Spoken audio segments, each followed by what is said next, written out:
Yeah, Leslie, how are you? Yeah, here's the manager of the Clearwater Threshers, also known as Hall of Famer Michael Jack Schmidt. What do you think? Your knees would have liked this, right? Yeah, Michael, they would have. It's truly colorful. This thing's got baseball written all over it right here. The fans are close to the field. Every seat's angled toward home plate. Man, what a place to play. What a place to come watch a game. You were looking at the dimensions. Yeah, from a hitter's perspective, do you like it? Well, I like that 400-foot to center field. You know what's going to happen here is the right-handed hitters are going to be able to get the ball out in right field easier than the vet, and the left-handed hitters are going to be able to get it out in the left field easier than the vet. So there'll be more opposite field home runs, thus there'll be more offense. You've been so involved with this organization for almost your entire life, and never more so than when the vet said its last goodbye, and now with the Clearwater Threshers and on opening day here at Citizens Bank Park. That day, you and Thome, you turned over the keys to him, and right. what were your recollections of that? Well, it was a memorable moment, obviously. Larry Shank and the Phillies did their typical classy job with putting that whole weekend together. And having it culminate in that moment where sort of like the power hitter of old turns the reins of the power hitting over and the leadership of the team over to the next guy for the next 15, 20 years, being Jim Thome. I was honored to be able to do that. I have that picture right now framed and in my office down in Clearwater. That's how much I enjoyed my relationship with Jim. He's a great kid, and I couldn't pick a better guy to take over. Mike Schmidt, the manager. You're going to miss tonight's game, right? You have a lineup card that you have filled out and everything you left, but you care about these guys like they're your own kids, right? Pretty much. I actually left 2 lineup cards, one for a right-hander, one for a left-hander. I'll call on the cell phone to check on things as soon as I, go to the airport after this game here today. I'll stop there on the way home tonight and probably file a report on the game, and I can't wait to get back for tomorrow. I don't want to leave them alone for one game. Luckily, we won last night, so, That's your first win. Yeah, well, with me at the helm, now I didn't have to turn it over to a coach tonight and let him get the first win. In terms of this ballpark, there's a statue of you out front. Yeah. That's going to be the meeting place for many, many people for years to come. Let's meet at the Mike Schmidt statue. What does that mean in your heart to have that tribute to you? Well, surely it's a unique feeling. It's one that's hard to describe when you stand by a statue of yourself. I truly don't think it's sunk in yet, I mean, what can I say? It's really hard to react to that. Photographists did a nice job with it. I haven't seen the other 3 statues. I'm sure they're just as nice. I'm in a prime location, which is honorable. I'm flattered to be at what apparently is like the main entrance to the ballpark. That's pretty neat. I watched some people take pictures of it from upstairs in the administrative offices a while ago, and I guess maybe when I'm dead and gone, people will still know about me, right? Because of my statue. It's going to be a while from now, let's hope. Hopefully. Yeah, I think you ought to go out there with the bat and just pose right in front of the statue. Do you think it? No, I don't think so. There's too many people out there right now. It's not gonna happen. But no, it'll be out there, and I'm just honored to have the people remembering like they do. And in terms of this ball club right here, this Phillies club that has struggled in the first 6 games of the season, starting pitching seems to have gone okay. The relief pitching has struggled. They haven't gotten to Billy Wagner but once, and obviously you want to see more runs. How are they going to get that done? Well, it's rough to start off on the road with 6 games anywhere, and then have to go to the World Champions ballpark for 3 games and face their normally really good pitching. Boog told me, they're just not getting that big hit to open up a wider lead in a game, to give them a little freedom. They can't get that, that hit when they need it. They are getting a little lead here and there, but not able to hold it. It's early. The weather hadn't been that good for them. Got a cold day here today. They're the type of team that can survive a slow start. There's no doubt about it. We'd love to see them be 6-1 or 5-1 instead of 1-5, but just the way it is, they'll be fine. Get a few home games, get some warm weather. Also a tribute here, a tribute all season long on the sleeves of the uniforms of the Phillies to Pope and Tug McGraw, and their spirit certainly felt around here today, isn't it? Yeah, that goes to the family orientation and feeling of the organization. They're tremendous in that way. They really are. I mean, people running the team now were running the team or working somewhere within the organization when I signed my contract in 1971. It's still the same people, you know. It's family, man. Yeah. And you know, I wouldn't doubt when I'm long gone, maybe they'll put a little number of, you know, 20 on a sleeve for a period of time. They'll do that with everybody. They're just that way. They're wonderful people. They're warm-hearted, care about you, and I'm proud to be a lifer in the Philly organization. Proud to talk to you. Great to see you as always. Appreciate it, Mike. Mike Schmidt, there are a few people who will bump the governor for, but you know, you're one of them. He's not to sit with him today. He's not in the Hall of Fame yet. All right, thanks, Mike. Great to see you. With Mike Schmidt, we'll send it back to Leslie and Matt. All right, thank you very much, Michael. And boy, what the fans would do just to see him take a swing out here. Michael Jack Schmidt at Citizens Bank Park. Really, it's too bad he never did get a chance to play here. Yeah, and the way the ball flew out of here in the preseason game that Saturday, I believe it was, to left center field. Oh, can you imagine left center field for Michael Jack Schmidt? Well, and the wind's blowing pretty good today. It's going to be interesting to see how the ball carries and what the wind, how it adjusts to the wind. I guess we really can't adjust to the wind, but how the wind affects the ball and if it will keep it in the park, because it is blowing towards us right now. It'll be interesting to see. Yeah, and he mentioned the statue of himself and how it's a little strange to stand next to a statue. And, of course, we talked about, and can you imagine if there was a statue of yourself outside your workplace, I'd be holding a piece of pizza. Leslie would have a phone to her ear. The things you talk about when you're listening to other interviews. Anyway, we're going to be back in just a few minutes on Phillies Pregame Live. Mike Rogers has the story of the architecture of Citizens Bank Park. The team's new home has a distinct Philadelphia flavor. And if you plan on coming down to the Phil's new home on another day, we've got the Citizens Bank Park Guide for Dummies. Now, don't be offended if we say that in a good way. Everything you need to know when we come back here on Phillies Pregame Live. It's Chevy Truck Fest with an unprecedented offer. 0% APR financing for 60 months plus bonus cash on almost every Chevy truck and SUV. Lower your down payment. Lower your monthly payment. Hurry in now for this unbeatable offer. Now get 0% APR financing for 60 months plus $1,000 bonus cash on almost every Chevy truck and SUV. Chevy Truck Fest. Turn the key. Start a revolution. See your local Chevy dealer today. More and more of your neighbors prefer Grandview Hospital for superior maternity care. More than 50,000 moms have preferred Grandview Hospital for its many private rooms and family suites, special care nursery, 24-hour anesthesia services, and the security of a children's hospital pediatrician right at Grandview. People prefer Grandview Hospital because the more experience, the better. Hi, I'm Joe, and I'm a procrastinator. Hi, Joe. But I've had a breakthrough. See, for years, we needed new windows and siding for the house, but I put it off. Then I heard about Empire. Call Empire today for energy-efficient custom windows with self-cleaning glass and maintenance-free vinyl siding in a week. Save with our low prices, plus no payments for a year. It's done. Looks great, and I feel good about myself. 800-588-2300 Empire. Today. Okay, well, I want to make a joke, guys. Well, welcome back. A programming reminder. Phillies Clubhouse can be seen Tuesday at 7 o'clock. Derek Gunn is your host. We'll take a look back at the official opening of this park.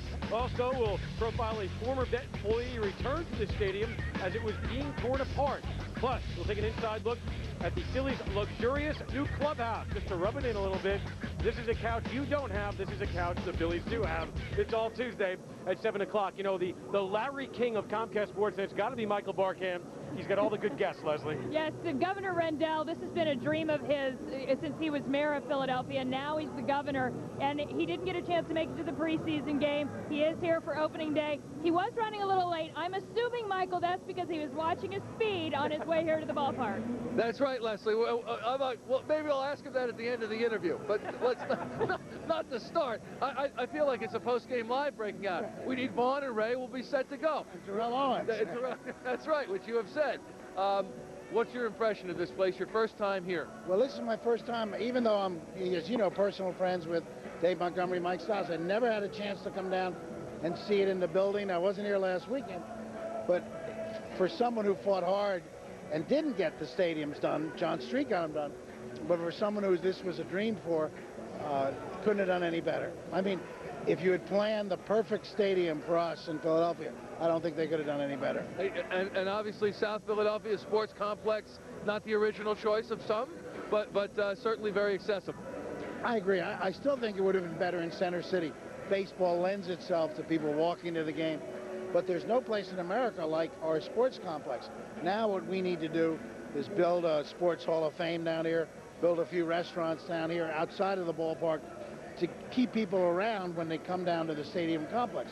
Although I haven't seen Ashburn Alley yet, but I understand it's a fabulous place to come and eat and shop.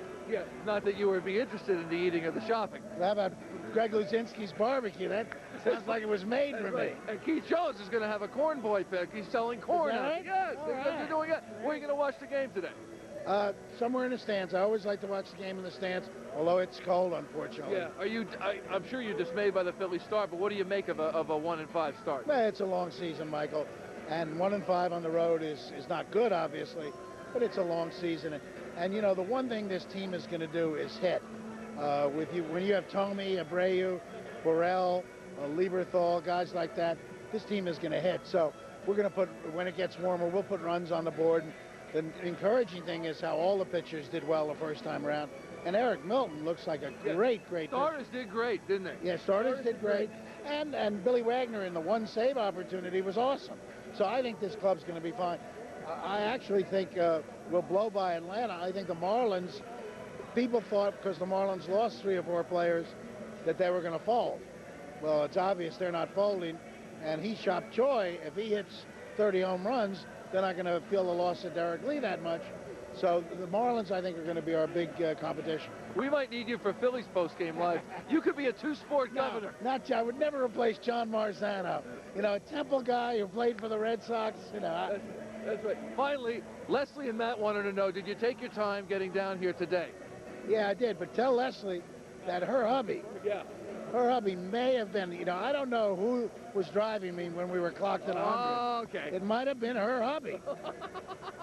Well, you know what? I think we should have just left it alone, Governor. Leslie opened the door. Now she's got big trouble. Great to see you. Thanks a lot. Governor Edward G. Rendell will send it back to Matt and Mrs. Kemp.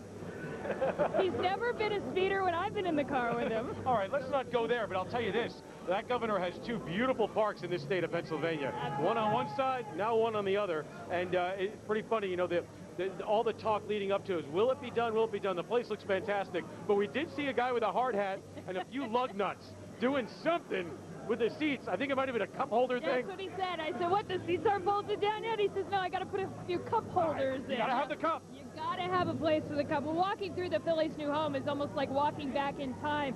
Kind of gives you a sense of what baseball should be like. Mike Rogers has a story on the architecture of this beautiful new park. Brand new Citizens Bank Park is old school. The Phillies have been around longer than any other team, 123 years. People wanted us to celebrate our history, celebrate our past. One of the design goals of the Phillies was to celebrate baseball, celebrate the Phillies, and celebrate Philadelphia. And that is precisely what they did. Ashburn Alley is my favorite part because it incorporates so much of Phillies history into it. Indeed, the outfield concourse area not only pays tribute to his whiteness, it is also the home of Memory Lane. You know, one of the great things about this ballpark is you're always in touch with the field, no matter where you are. And when you go out to Ashburn Alley, you're not really in an alley because you're in touch with the field. You can eat, drink, go to Bull's Barbecue, see Memory Lane. That intimacy is reminiscent of the older ballparks, as are the Connie Mack-style lights. Harry the K's restaurant pays homage to the voice of the team. Watch this, baby! While murals inside reflect the historic parks the Phillies have called home. Philadelphia-style eateries are everywhere you look. I think that the Phillies are happy with the building because they were so involved with all the decisions. It just depicts Philadelphia in so many ways. It's what I say F-U-N. It's fun to be here. And part of the enjoyment is checking out the fine arts. In the Diamond Club area are a collection of works. And on the club level, the Cooperstown Gallery is one of a kind. there are 32 people connected with Philadelphia baseball. Some played for the Phillies, some played for the Athletics, and some were born or raised in Philadelphia, like Tommy Lasorda. Then there's the Liberty Bell in center field. And every television game that goes back to wherever it might be in the world, you're going to know that that game's in Philadelphia because that Liberty Bell is going to be up there in the eye of the camera. The color scheme is not by accident either. It's all about Phillies red. Thanks, Mike. Here's a look at the dimensions here at the new park. Right field, 330 feet from home plate. The wall is more than 13 feet high. The power alley in right is 369 feet away. Straightaway center, 401. And there is the short fence in center, just 6 feet high. And the deepest part of the park is the angle, 409 feet from home plate. Left field is the shortest distance from the dish, just 329 feet from home plate. Well, for years, fans have simply gone to a game, but now it's a different world. Actually, it's a different ballpark. Yeah, it's a different experience, in quotes, right? It's now a ballpark experience. What's here? What's changed? What can you do when you come to the park? We present you now with Citizens Bank Park for Dummies. Here's Ron Burke. The Dummies Guide to Citizens Bank Park, a picture book filled with everything you need to know about the Phillies' new home. Chapter 1, Getting to Know You. You probably have figured out Citizens Bank Park is much smaller than Veterans Stadium. The $458 million ballpark actually would have fit inside the vet. On one hand, it's easier to walk around the 360-degree concourse. On the other, you probably don't know where anything is. That's why we're here.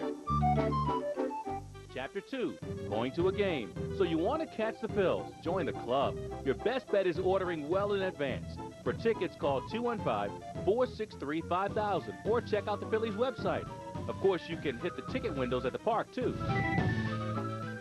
Chapter 3, Arriving. Congrats, you've got tickets.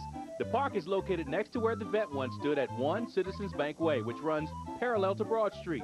Parking is the same as it's always been. Plus, once the site of the vet is cleared, an additional 5,500 spots will be available. Arriving early or taking public transportation are always your best bet. Chapter 4, Getting In. Once you get to the park, there are 4 major entrances at the 4 corners of the park.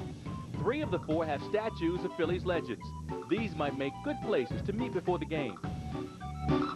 Chapter 5, Getting Some Grub. So if you're a fan of eating, there's plenty to digest. Tony Luke's will duel with Geno's for cheesesteak lovers. Harry the K's is open in Ashburn Alley, while McFadden's will be open year-round. For the kids, there's the Fanatic Food Stands. In total, there are 95 concession stands in Citizens Bank Park. The vet had just 60. Thirsty? There are 26 water fountains. And after all that food and drink, one of the 62 bathrooms likely would come in handy.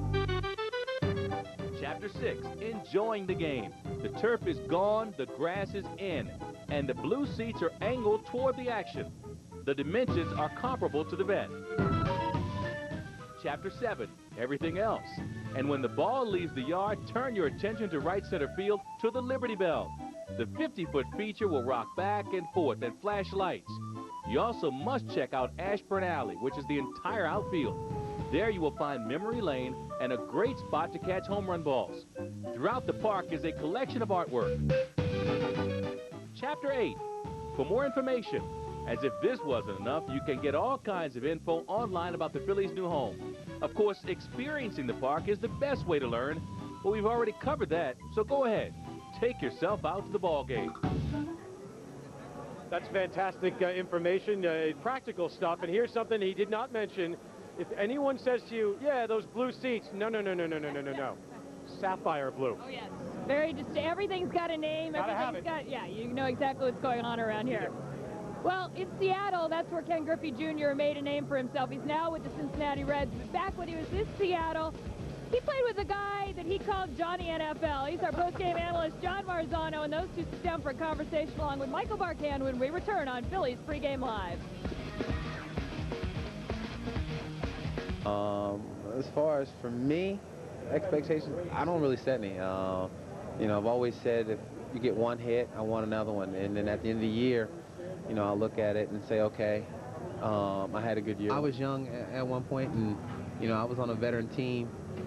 And, you know, those guys took me under their wing, and, you know, it's basically my job to help these guys. And, you know, with Adam and Austin out there, two guys that are 23 and 24, I mean, it helps me because I see the energy, the exciting, and so it helps me in the long run because now I feel like I'm a kid. I feel like I'm 23, 24, and I can run out there with those guys. Well, it's amazing. You're heading towards 500 home runs, and you know, people don't realize that you have been injured the last 3 years, and you still almost have 500 home runs, and you're relatively young. Relatively. You're older than I am, aren't you? A lot older than you are. Oh, yeah. Then I'm young. You're older than I am. Yeah, no, that wasn't such assertion, he said that. Yeah. Nah, you know, I had a chance to live a dream at 19, and that's to play big league baseball, and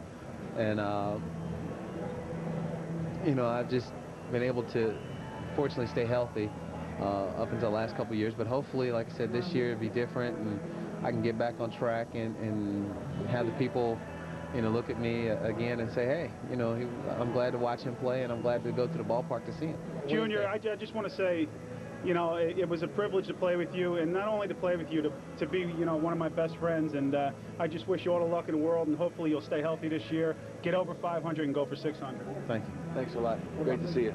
Appreciate it.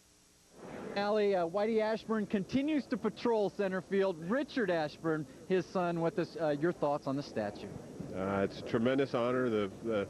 I'm a little overwhelmed right at this moment, but the family was just unveiled, and I heard it's here forever, so we're extremely happy. I heard you mention, how do you make a 9-foot statue look so realistic? You are impressed with the work of the sculptor. Yeah, the artist really did a great job. I don't know how you do that, but he did a wonderful job. What about the ballpark? Speaking of wonderful jobs, in your impression, we were talking a little bit earlier, you think they accomplished their mission of making it look like an old ballpark? It does. It has a lot of old qualities to it. Everything obviously is brand new. It's beautiful. The Philadelphia fans are getting something they deserve. How would your father react, you think, to this ballpark? I think he'd want to play on this field. I don't think he'd want to broadcast here. I think he'd rather play. It is a beautiful field. We know there's more than 40 members of the Ashburn family, many of them coming from Nebraska. You enjoy your day. Thank you very much. All right, Matt and Leslie, back to you. Is a statue of happiness. A man who brought happiness to all of us as a player and as a broadcaster. And there it is, Richie Ashburn, unveiled. Harry Callis there, good friend of his, longtime co-worker, best friend. Just an amazing experience here to see that type of emotion. Well, and the whole Ashburn family has been flown in by the Phillies in order to see this day. Some 30-some-odd members, I believe, of the Ashburn family. And what a great thing for the Phillies to do, and what a great opportunity for the Ashburn family to see that they actually have a tribute out here to him, because it's obviously very deserving. Sure, and it helps people who were not around for when he played, and most fans were not at this point, a sense of history. You know, we talk so much about the ballpark being for the fans and the experience, and the whole Hall of Fame wall and all that, but it gives you a little link to the past, and it's nice because you figure 20, 30 years from now, you may have a statue of Jim Thome up somewhere, and people will be asking, how good was he? People are probably asking that about Richie Ashburn. Well, this game's going to be getting underway shortly, but there are a lot of pregame festivities coming up. As soon as we take a break, the players will be introduced. Matt Yoloff and Leslie Goodell here on Pregame Live. That address announcer is right now introducing the players. We take it down to Dan Baker. The 2004 Phillies have been parading down 10th Street and into Citizens Bank Park, where they're being greeted by Steve Steinauer, Chairman and CEO of Citizens Bank, Pennsylvania, Mayor John Street, Governor Ed Rendell, and ladies and gentlemen, here come the 2004 Philadelphia Phillies!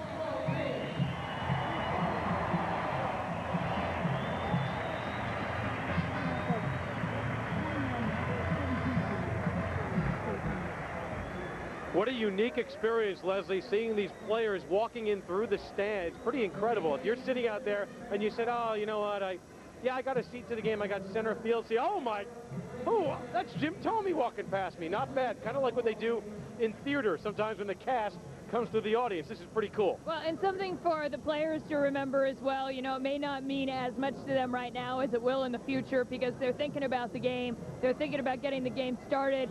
They were running late this morning even just trying to get in the batting cages with the rain and everything.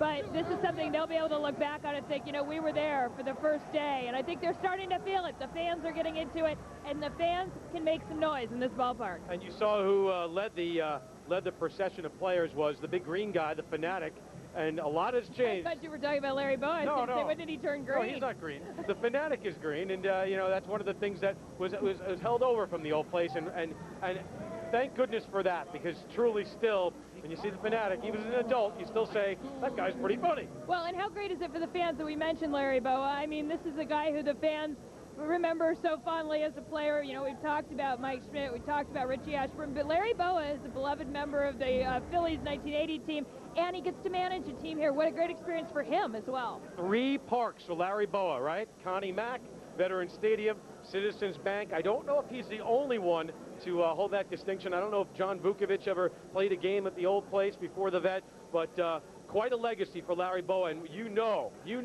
the fans want to win here today. You know Larry Bowa wants and needs to win today as well. Well, and there is a ball game, by the way. Randy Wolf is going to be on the hill. This is something he's got to be very excited about as well. You know, he's come up through the Phillies system. The Wolf Pack is on hand for him today. In fact, Randy has been a big supporter of them because of his support for him, and he actually purchased 11 tickets, so the Wolf Pack could be here today. Very difficult to get a ticket in this new ballpark, and he hopes to be able to keep them up and running every time he comes out to pitch. Great gesture from one of the real good guys in baseball, Randy Wolf. You know, it's funny, you look at the Phillies starting pitching and you say, oh, how could they be 1-5? Well, the one thing they certainly have going for them is very, very, very good starting pitching, which tends to keep teams from going on extending losing streaks, Leslie. So I would think this thing's going to turn around real soon. Well, and I heard Ed Wade say in an interview earlier today, he said, well, there's good news and bad news about being 1-5. The bad news is that we didn't really hit, but the good news is we're going to. Yeah. And I believe that. It's just a matter of when, and I think today would be a pretty good time to start. I totally agree, and that's a perfect time for us to bring you to the opening ceremonies here at Citizens Bank Park, pre-game live. You've been watching that. Leslie Goodell, Matt Yoloff, we thank you. Enjoy the festivities, enjoy the game, enjoy a full day on Comcast Sportsnet. The game, post-game, Flyers tonight, doesn't get any better than this. Yeah, Matt's going to Flyers too, so that's going to be it for us here on Pre-Game Live. Enjoy the game, everyone. Bye.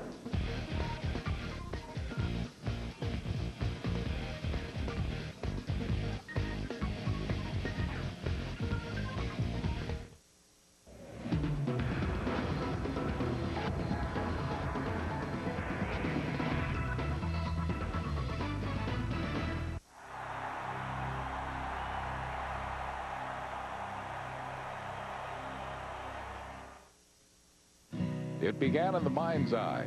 A thought process started over a decade ago.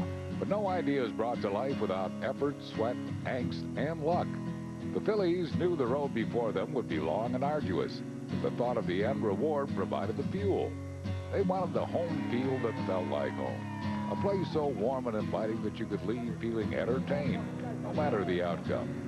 They hoped for the day that their players would experience the feeling of fresh grass beneath their feet and breathe in the fresh air that only a ballpark can offer.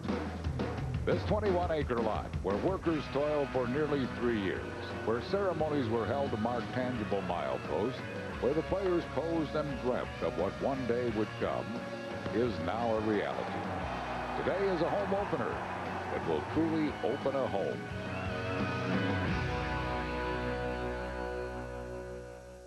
Sweet batter, batter, sweet batter, batter, sweet batter, sweet batter, batter, sweet batter, batter, sweet batter, sweet batter, sweet batter, sweet batter.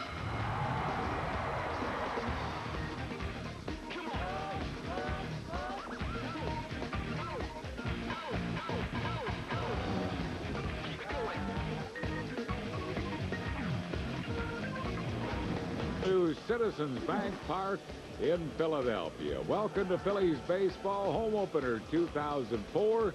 the Phillies and the Cincinnati Reds. Harry Callis along with Larry Anderson and Chris Wheeler. It's a rainy, chilly day, but nothing can dampen the spirits of the ball players, the fans, the military, and us.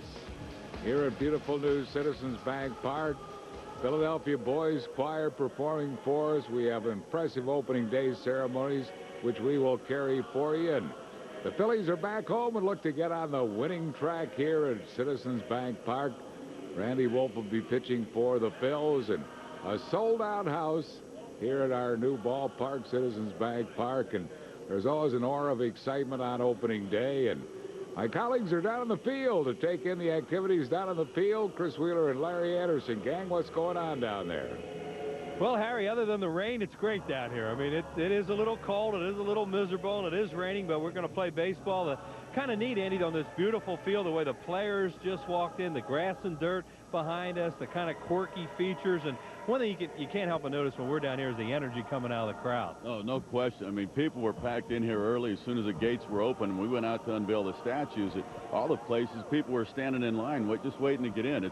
There's tons of excitement. It's a beautiful park. I thought it was neat the way the players came through the stands in the outfield and came all the way across the field. That was neat. As a player, when you come to opening day, now, of course, we already opened the season in Pittsburgh, but opening day at home in a new ballpark like this, what's it like for the players? It's fabulous. I mean, anytime you open your season at home, I mean, not open the season, but you have your first home opener, it's a lot of excitement. You almost always have a packed house. Obviously, we're going to have a packed house here, but in a new ballpark, it's even better. There's a lot of adrenaline. I think, even though they were off to a tough start, they're going to be ready to go. I think you're going to see a different ball club starting today. Well, we sure do want to play baseball here today. There is a lot of energy from this crowd. The fans want to get going. The players want to get going. And hopefully this weather will cooperate. Back to you, Harry.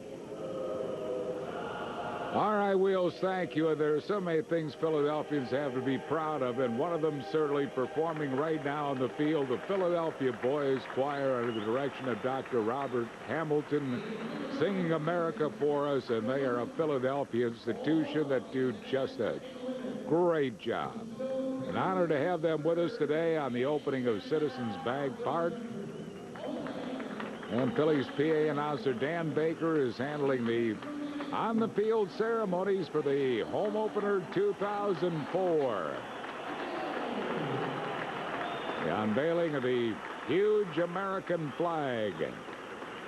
Ashburn Alley, left in center field.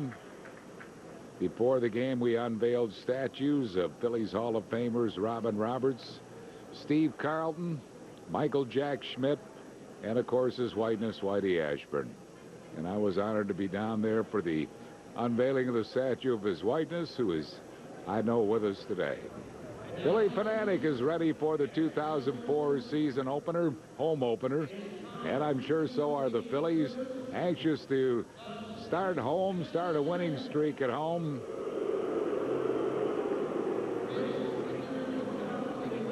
Robin Roberts statue unveiled. Michael Jack Schmitz and the big left-hander Steve Carlton. Carlton, Schmitty, and Robin Roberts are with us today. And it's certainly a very impressive home opener for 2004 here at beautiful new Citizens Bank Park.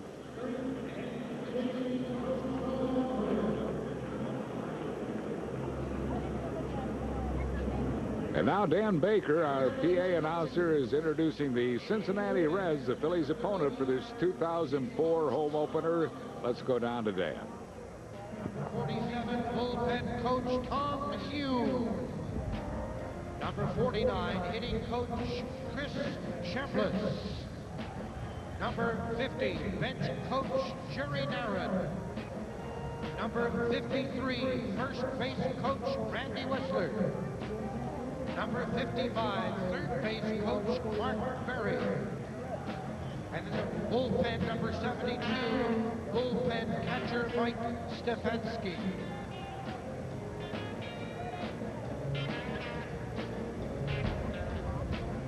Ladies and gentlemen, the Reds reserves for this afternoon's game. Number 4, infielder Ray Olmedo. Number 7, infielder Juan Castro. Number 15, pitcher Corey Lytle. Number 17, catcher Javier Valentin. Number 22, catcher Corky Miller. Number 26, outfielder Willie Mo Pena. Number 29, pitcher Jose Acevedo. Number 32, pitcher Danny Graves. Number 38, pitcher Ryan Wagner.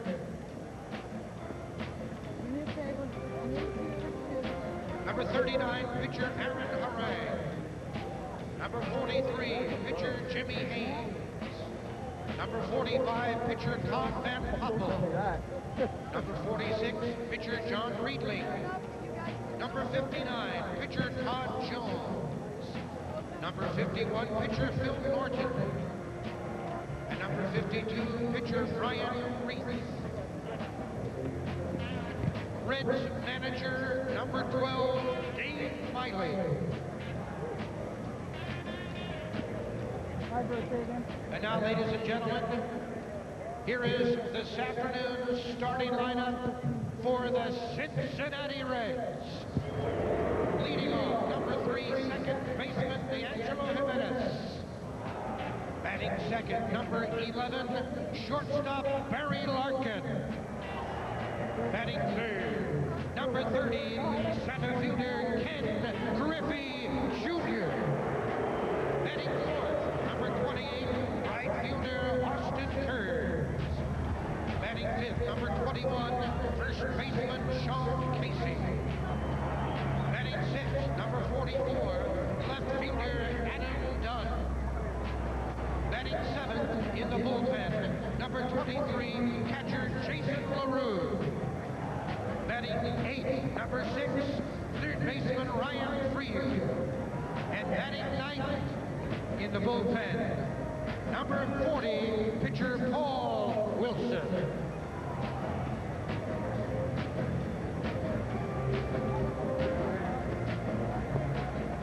And now, ladies and gentlemen, let's meet the 2004 Philadelphia Phillies.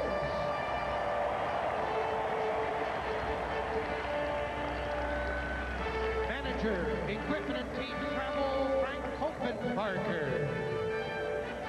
These assistant equipment managers, Phil Sheridan and Dan O'Rourke. Athletic trainer, Jeff Cooper. Assistant athletic trainer, Mark Anderson. Conditioning coordinator, Scott Hoffman.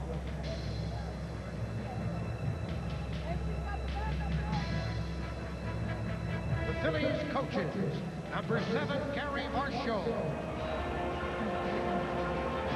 Number 8, Greg Gross. Number 15, Milt Thompson.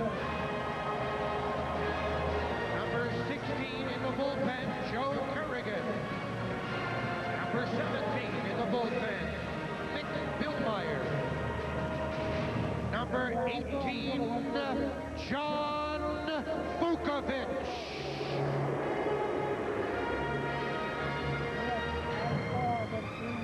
And ladies and gentlemen, today, John Vukovich becomes the longest tenured coach in Phillies history. John Vukovich. And the last Phillies coach also in the bullpen, number 59, Ramon Henderson.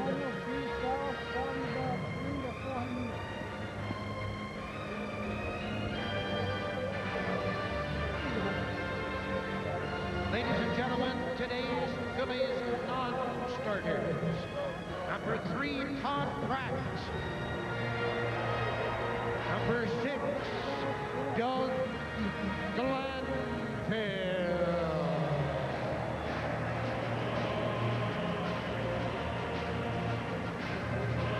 Number 9, Thomas Perez.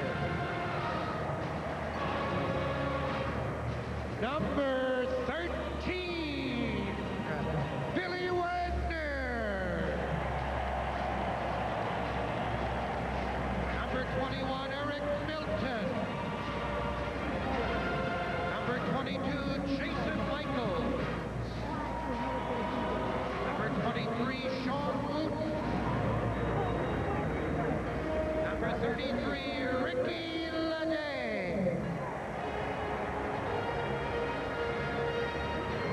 Number 34, Kevin Millward. Number 35, Roberto Hernandez. Number 37, Real Cormier.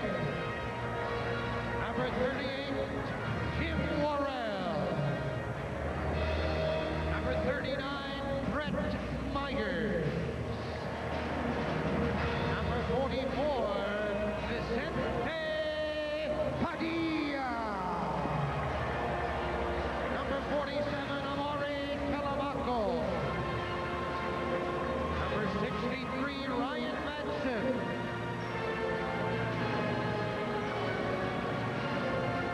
The manager of the Philadelphia Phillies, number 10, Larry Bowa.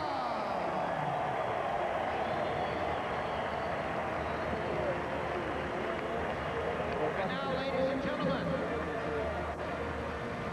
here is this afternoon's starting lineup for the Philadelphia Phillies. Leading off, number 29, center fielder Marlon Byrd. Batting second, number 27, second baseman Placido Polanco.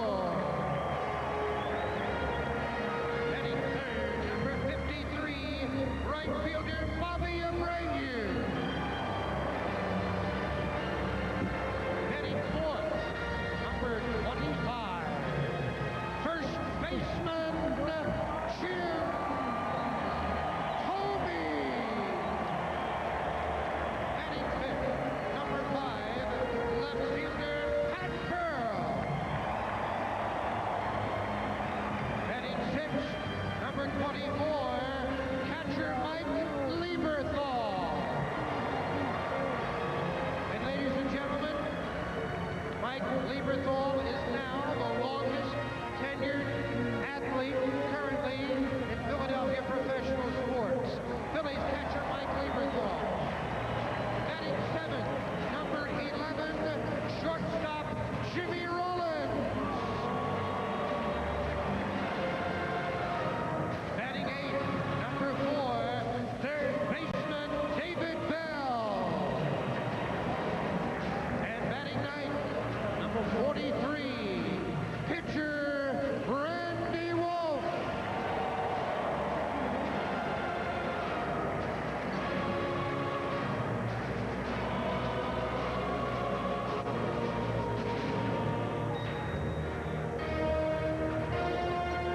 Ladies and gentlemen, just after the closing ceremonies at Philadelphia Veterans Stadium, two very special members of the Phillies family passed away. They may no longer be with us, but we will remember them forever. Please turn to Fanavision for a special video tribute to Tug McGraw and Paul the Pope Owens.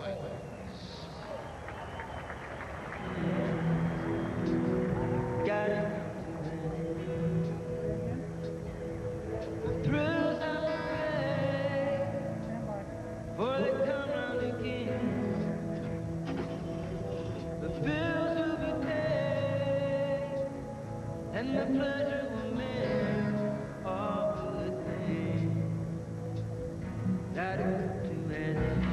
See y'all when we get home, man. This is it. We're going all the way. That I wish I was home, playing around with my friends. The call of the wild, caution thrown to the wind. Far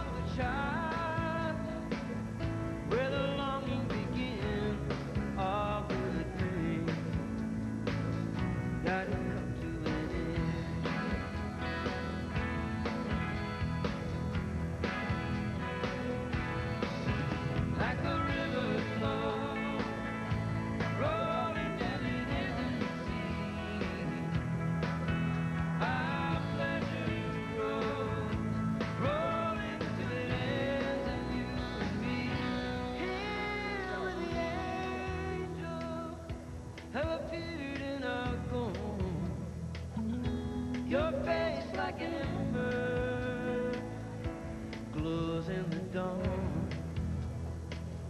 But I want you to remember our wild deeds live on, all good times, all good friends, all good friends. Bills have to pay, or they come round again.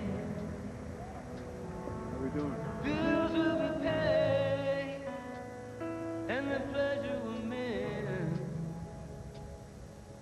All good things gotta come to an end.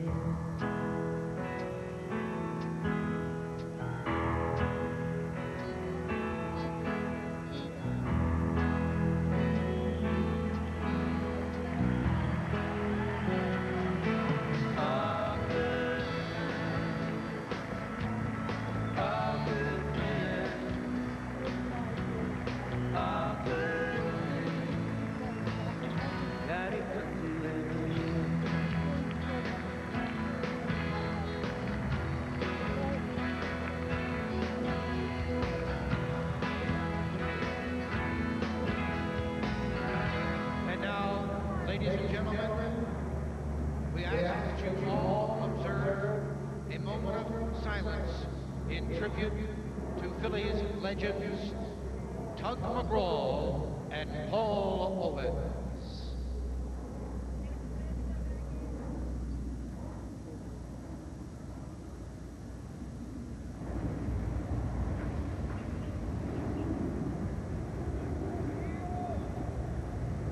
Thank you. Now, we'll ask that you all please rise and help us honor America. At the completion of the anthem, there will be a flyover by the 111th Air Wing of the Pennsylvania Air National Guard, singing our national anthem, the internationally renowned Philadelphia Boys Choir and Men's Chorale under the direction of Dr. Robert Hamilton.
Philadelphia, and members of the 56th Brigade, Pennsylvania Army National Guard.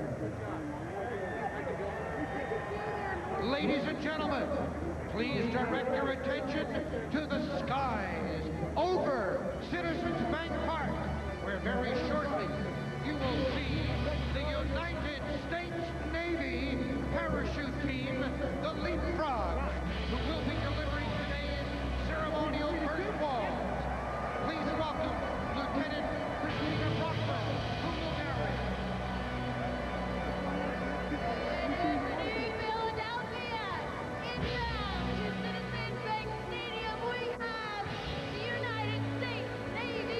Well, opening day ceremonies here at Citizens Bank Park. Beautiful new Citizens Bank Park 2004. And a question for you, L.A. Does anybody...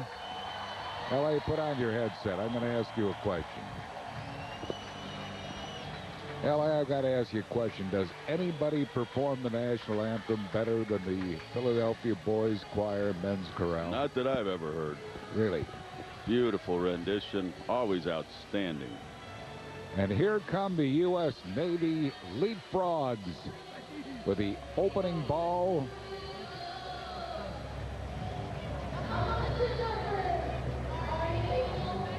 A little bit of wind up there, but I guess these guys can handle it. If anybody can, they can.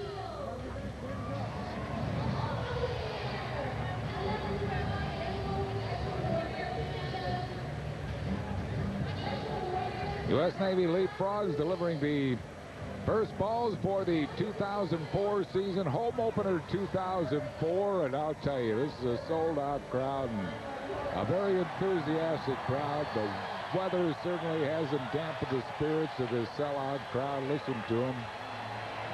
They have just reacted to everything going on down the field, and here they come. Wow. Kept his footing. I can't even keep my footing walking. Really? That's amazing. And here they come. Oh, man, right behind second base. That's amazing. With the winds, what they can do, the U.S. Navy Leapfrogs. Here comes the third one. Quickly followed by number 4. Wow. He lands right on his feet. Pop-up slides. Yeah. Always impressive, the U.S. Navy Leapfrogs. And the ceremonial first pitches will be thrown out by Hall of Famers Steve Carlton, Robin Roberts, Michael Jack Schmidt, and the son of my late great partner, Richie Ashburn. Richard Ashburn will throw out the first ball also.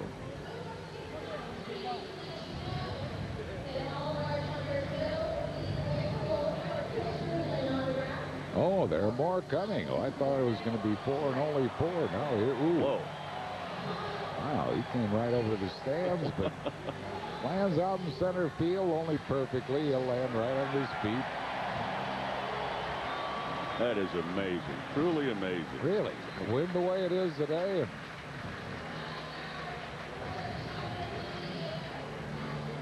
Phillies will host the Cincinnati Reds. Long and storied franchise as well as the Phillies franchise, so it's only fitting the Reds are here.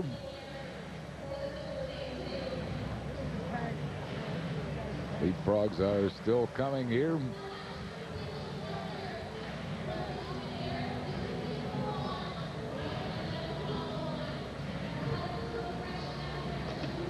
Players impressed by these Leapfrogs are doing. The Phillies have always had very impressive opening day ceremonies over the years. Ooh, wow. He's coming down hard. And right on his feet. Wow. Amazing.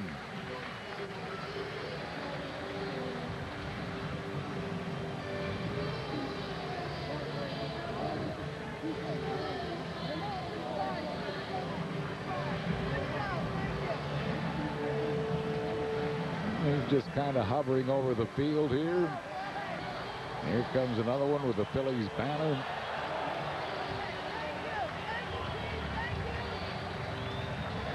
Landing right there in the outfield. There comes one with the flag. With the American flag.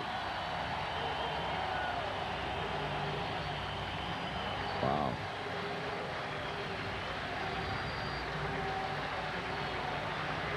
United States Navy parachute team, the Leapfrogs. And notice how quickly that one guy went over and picked up the flag, got it off the ground.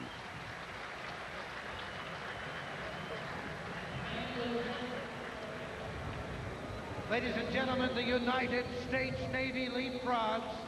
Now they're going to bring the ceremonial first. U.S. Navy Leapfrogs doing a tremendous job here at Citizens Bank Park.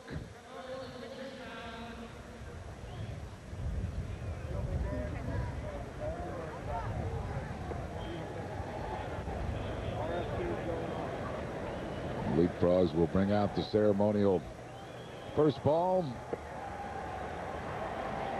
to the pitcher's mound.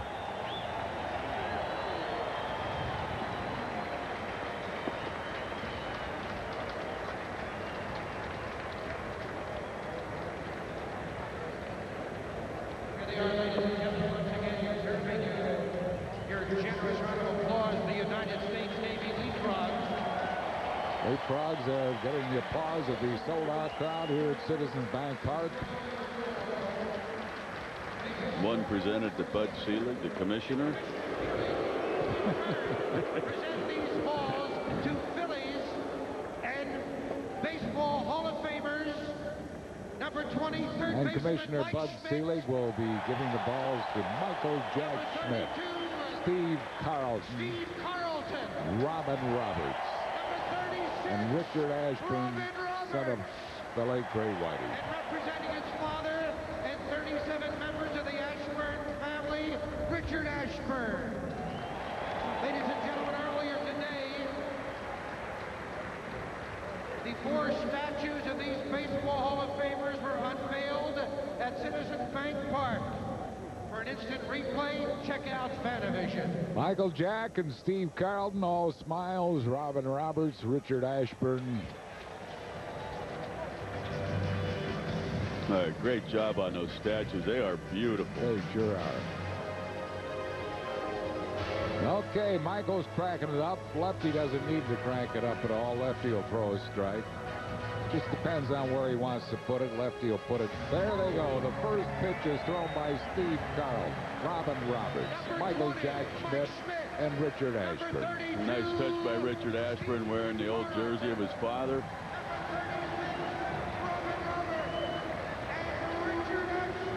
There it is. All of the Ashburn family here today. The unveiling of Whitey's statue, and also many came from Nebraska to watch the unveiling.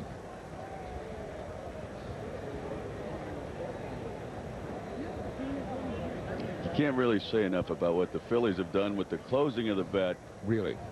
And the opening of this ballpark. Tremendous ceremonies. And we're about set for the official home opener. On the mound for the Phillies will be Randy Wolf. And he will be opposed by Paul Wilson for the Cincinnati Reds. Wilson has pitched and won a game. Wolf has pitched a game to no decision.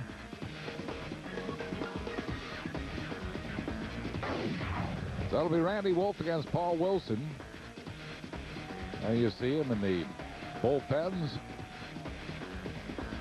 And we'll be back with the starting lineups and the start of the home opener 2004 right after these messages. Phillies baseball is brought to you by Citizens Bank, offering the most 7-day branches in Philly. Citizens Bank, not your typical bank. By Southwest Airlines, over 2,700 nonstop daily flights to 59 destinations all across the country. Air grass and tending to that through perhaps.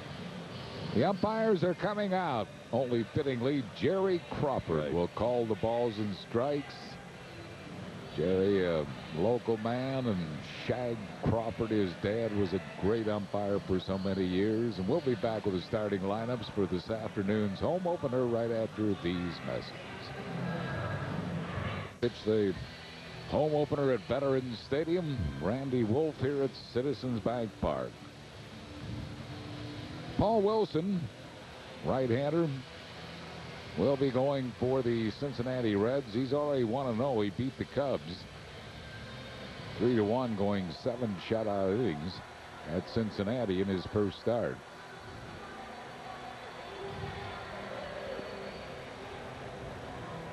We are going to start pretty much on time here on this rainy, cold afternoon. The Reds will also be in here on an off day tomorrow, and Reds will be here on Wednesday night and Thursday as a Citizens Bank Business Person Special at 1:05.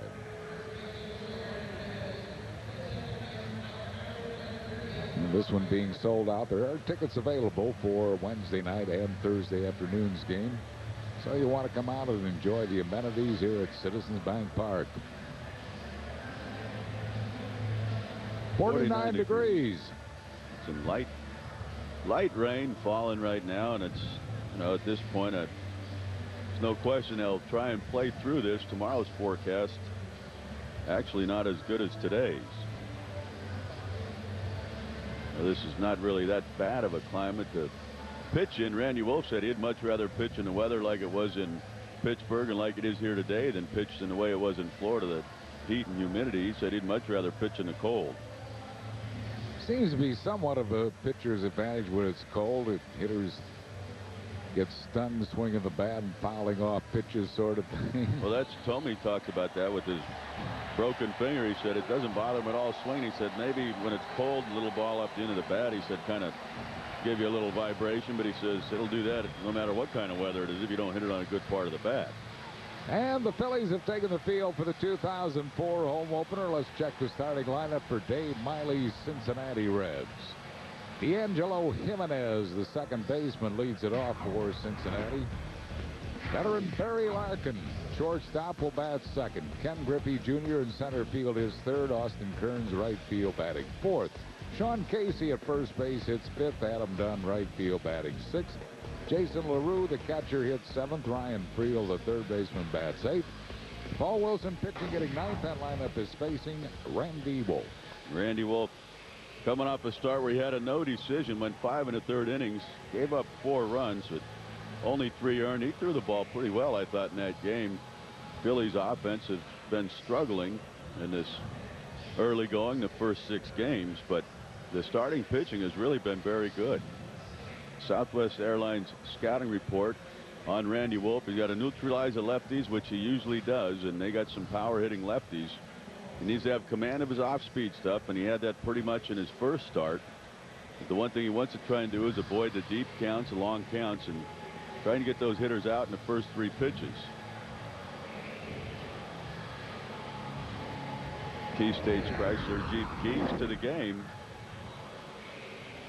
and that will be feed off the excitement. There is a lot of excitement. You have to control your emotions, but actually you kind of let that crowd help you with your emotions. You make it work for you. The other thing is to get Paul Wilson early, get to him early. Got a high earned run average in first innings of games last year, and once he settles in, he's much better. Randy Wolf has good career numbers against Cincinnati. Lifetime, he is 5-1 against the Reds with a career ERA of 3.34.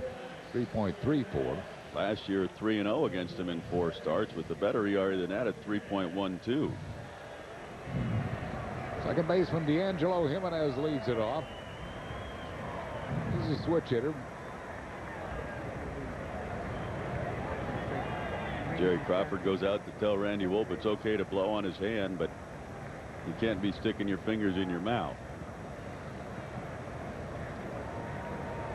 So Wolf ready for the first official pitch at Citizens Bank Park, and it's a strike. You see all the flash bulbs going off from the cameras. Everybody wants a picture of that very first pitch. And they're retiring that ball too, the first pitch. Who gets it? And that's a good question. Randy Wolf, Larry Boa, Jerry Crawford. And Wolfie jumps in front of D'Angelo Jimenez. No balls and 2 strikes. Jimenez has been on base in every one of the Reds' 6 games. He's walked in each one of them. Hitting 300 in the early going.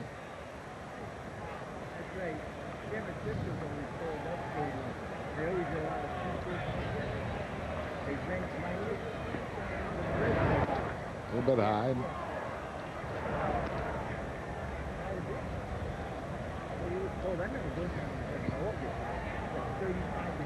One ball and 2 strikes. Last year, Jimenez hit 290, but only 256 right-handed versus 305 left-handed. That's a fair ball and a base hit. It's interfered with by a fan. Ooh, that's... Mike Everett down the first baseline umpire throws his hands up. It's an automatic double. It's fan interference.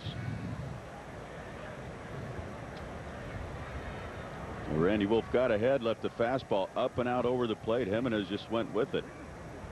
Second double of the season for him. He'll go down in the books as picking up the first hit in official league play at Citizens Bank Park. He did. He doesn't really inside out that ball. He just kind of protecting the plate and goes with the pitch away from him and just inside the line. You can see the fan reach over the fence down there, and first base umpire Mike Everett throws his hands up in the air. And here is Barry Larkin, 39 years young, 11-time All-Star. Just 2 for 17 in the early going. He'll try to hit the ball on the right side, which he does to move the runner up. Polanco throws him out, but Larkin gets his job done. Moves that runner to third base. Well, with 1 out, it'll bring up Ken Griffey Jr.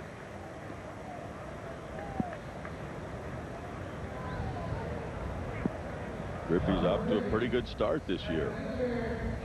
Though he missed opening day with hamstring problem, but he's played in the other 5 games since. Hitting .333 with a couple of homers. 8-time All-Star. One of the reasons the Reds are off to a 4-2 start, 7 home runs, but that ERA of .250 and the bullpen has been outstanding for them. They expected their bullpen to be good, and they said it's even better than they expected. And 226 average, not very high, but they have hit their share of home runs, 7 of them. 1 strike to Ken Griffey Jr. He'll be reaching a milestone this year. Probably he has 483 career home runs. 22nd all time in baseball. How's it backing out of play?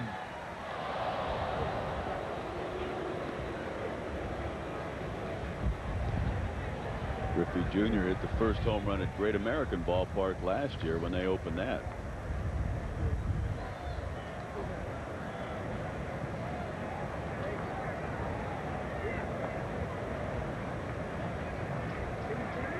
Oh, and to the count to Ken Griffey Jr. 0 away, 1 ball and 2 strikes. Now you can see on the expression on Randy Wolf's face, a deep breath, and you know, there is a lot of adrenaline out there. Trying to just settle himself down, settle himself in.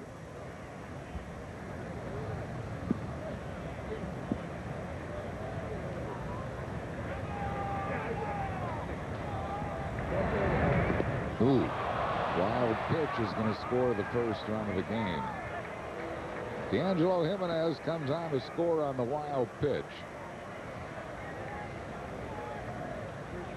Like Randy Wolf really tried to snap off a curveball, but bounces it well in front of the plate. Lieberthal shifts over there, but that's a tough pitch to block.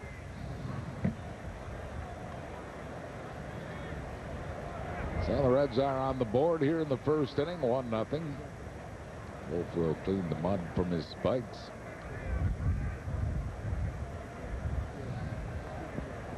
Jerry Crawford is going to go out. So D'Angelo Jimenez, the first hit officially at Citizens Bank Park, and the first run scored. And Jerry Crawford's going to call the ground crew out, I think. Try and get him to get some diamond dry on the mound. Biggest problem out there on the mound for a pitcher when it's a wet day like this is you walk around on the grass. That's when your spikes get all wet. Then you get up on the dirt. Even if the dirt's fairly dry because your shoes are wet, that dirt will start to cake on the spikes. Phillies struggled tremendously on offense on this road trip, 1-5, and one of the reasons that 164 average with runners in scoring position. 52 men left on base. Phillies overall team batting average is the lowest among National League teams at .225. Actually, I think Montreal's lower, aren't they? I mean, no, Cincinnati's just ahead of the Vikings. Cincinnati at .226 is just ahead of the Phillies. Let's check and see. Yeah, Montreal is lower. You're exactly right. 2 balls and 2 strikes to Ken Griffey Jr. Lays off the high pitch. It is a full count to Griffey. Randy Wolf last year seemed to pitch on a lot of rainy days. He was a scheduled pitcher in a few rainouts. Seems like he was just a bad weather pitcher. And his first strikeout of the game will come at the hands of Ken Griffey Jr. For out number 2, it'll bring up Austin Kearns. Kearns is off to a slow start, 4 for 23. Randy Wolf, after a high fastball that Griffey started to go after, Wolfie comes back with the fastball middle of the plate, but just throws it right by him. 1 strike to Kearns.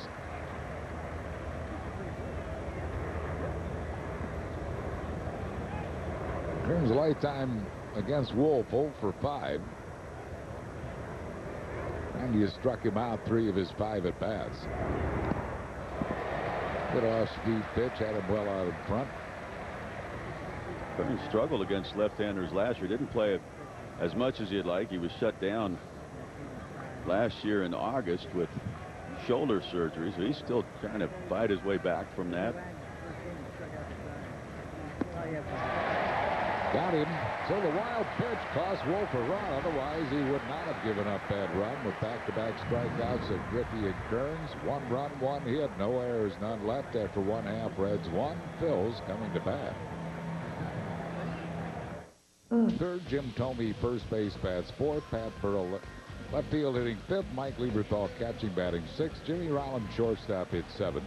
David Bell, third base, batting 8th. Randy Wolf, the pitcher, hits 9th. That lineup is facing Paul Wilson. Paul Wilson had a good start. His first assignment of the season, beat the Cubs. 7 innings, gave up only 4 hits and no runs. With the walk and 6 strikeouts. Threw the ball very well.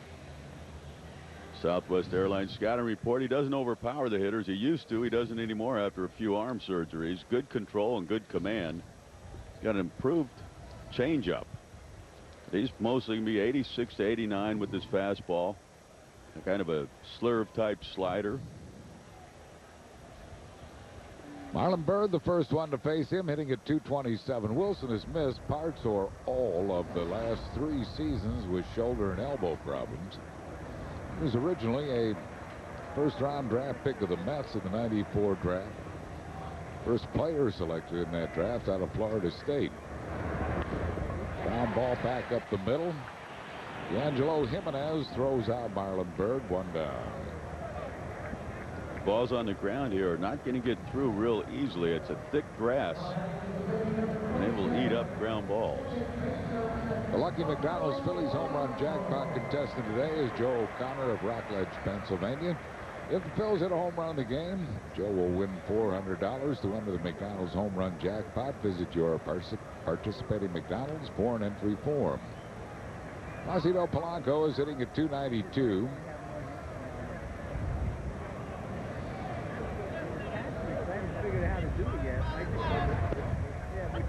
One strike to Placido. Talking to Paul McCarthy before the game, and both of us saw Paul Wilson in Double-A, the Eastern League, and both of us said this guy was a can't miss. First player selected in the '94 draft out of Florida State, so he was throwing 95, 96, 97 miles an hour at that time. Now he's in the high 80s just because of those arm surgeries, but he's learned how to pitch, and a lot of credit goes to that man there, their pitching coach, Don Gullett. Oh, where's he at? High towering fly into left field. Adam Dunn waits for it, puts it away, and that's 2 down. It'll bring up Bobby Abreu. Wilson, as we talked about, getting him early, got earned run average in the first inning versus after that. Once he settles down, he settles in, and he can be a tough customer. As I said, not overpowering, but he knows how to pitch. Bobby Abreu off to a slow start. He is 2 for 22. Larry Bowie juggled the lineup today after having Bobby in the 5th spot before. He's got the left-handers, Abreu and Thome hitting back-to-back with Burrow hitting 5th.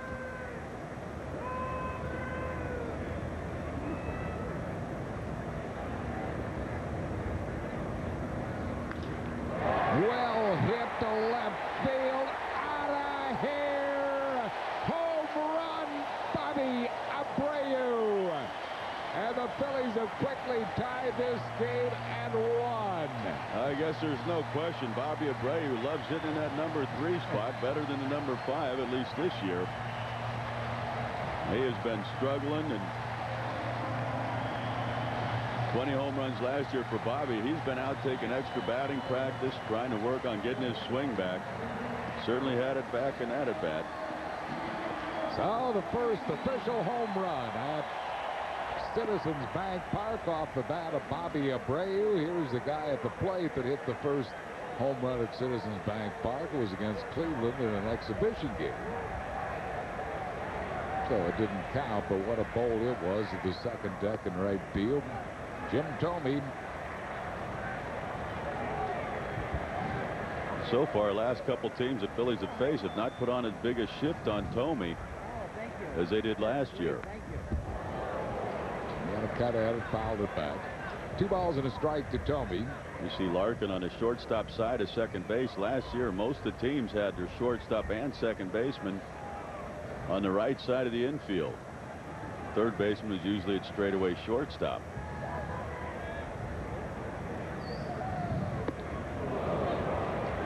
Two balls and 2 strikes. Thome has faced Wilson more than any other Philly hitter. He's faced him 11 times. He has 3 hits off Wilson. 2 of them home runs.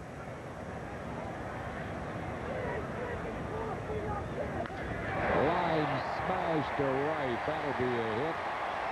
Thome on his way to second base. Burns throw late. Double Jim Thome. Boy, it's something exciting to see. It's this offense coming to life.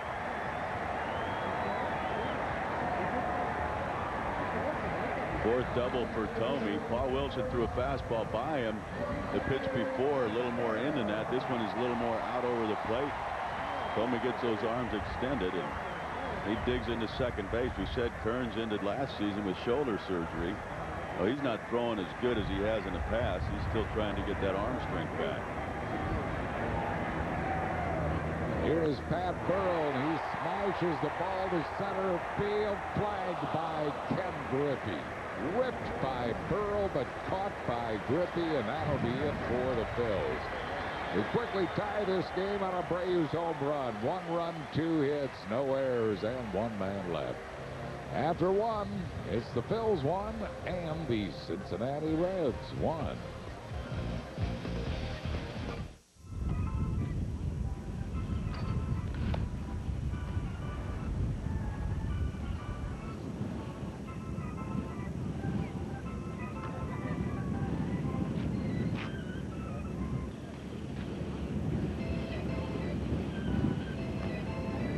There are still seats available in the new Citizens Bank Park. Join us for the Business Person Specials, April 15th and 22nd.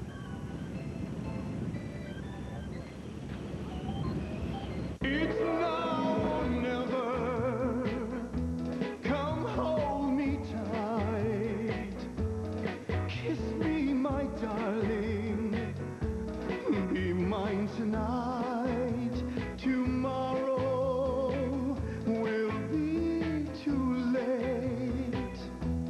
It's now or never. My love away. You want your car to last forever, right? How do you feel about friction, tightwad? Newsflash, pal. Over time, seals can buck. Hey, hey! Rings can blow. Don't forget metal to metal. 1-2 the count here to Adam Dunn. His 4 homers tied for the league lead. The Cardinals have 2 players with 4 home runs already. Adam Dunn gives Chris Chambliss a lot of credit for his offense. And one thing with Chambliss, a lot of the coaches that Dunn had in the past have really tried to change a lot of things he's done. Chambliss just, you know, gives him little tidbits of advice here and there. He doesn't try and overcoach, and Adam Dunn has taken to him. Just missed. 2 balls and 2 strikes. Albert Pujols and Scott Rowland each have 4 home runs for the St. Louis Cardinals to tie for the league lead. I think they both had two home run games, didn't they? Maybe so. Yeah. Ooh, that's well hit. Marlon Berg on his horse, won't get it.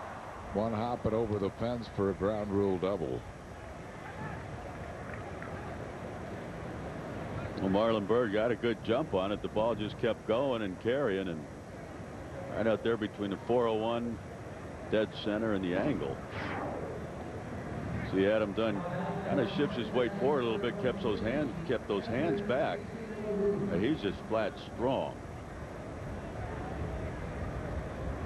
Brings on catcher Jason LaRue. LaRue is 0 for 14 this year. Wolf hopes to keep that collar on him. Pitches low, 1 ball and no strikes.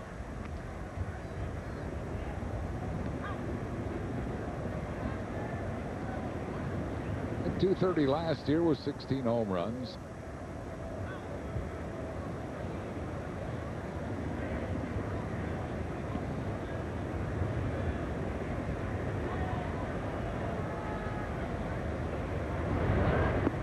Inside, 2 balls and no strikes.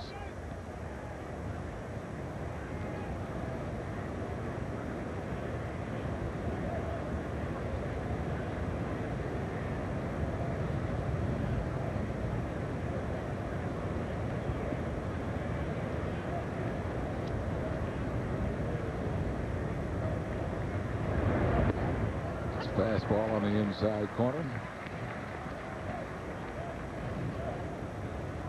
2 balls and a strike to LaRue.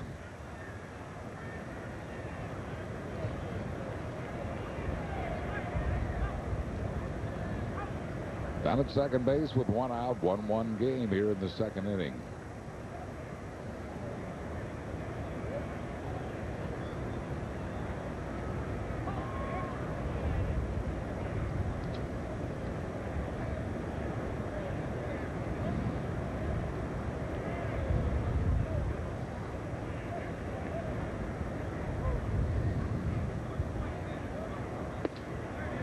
Just missed. 3 balls and a strike. I don't know if Jerry Crawford was flinching to get out of the way of that. Oh, I guess he wasn't.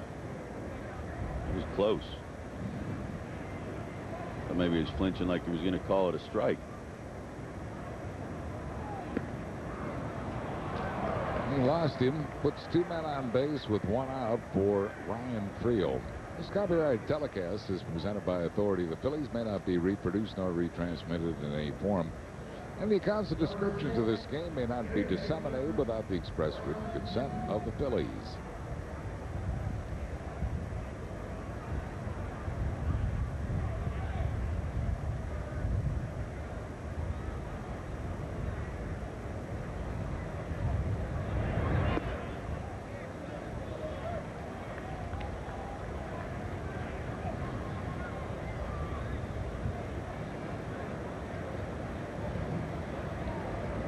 Friel hitting at .273. Spent his time with Louisville and the Reds last year.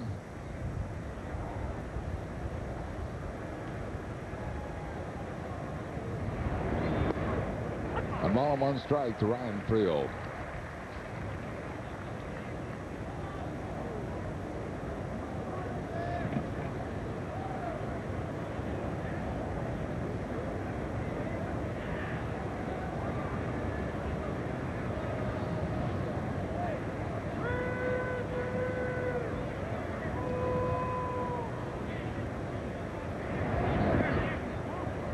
Passing it up there, the breaking ball, 2 balls and a strike. Randy Wolf has not had real good command this inning. Talked about trying to keep away from deep counts.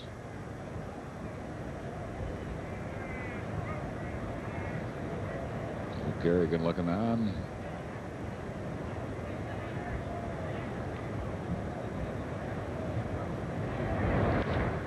Line drive, base hit, center field. Marlon Byrd's got a shot at the runner at the plate, but the throw is late. Scoring standing is Adam Dunn, and it's 2-1 Cincinnati on the RBI single by Ryan Friel. Well, part of the problem is Randy Wolf being behind this inning, having to come in with his pitches. Here's Paul Wilson, the pitcher. He'll probably be sacrificing. Actually, it was not a bad pitch by Randy Wolf. That was a changeup. It looked like Friel just reached out and flicked the bat into the bat and flips it into center.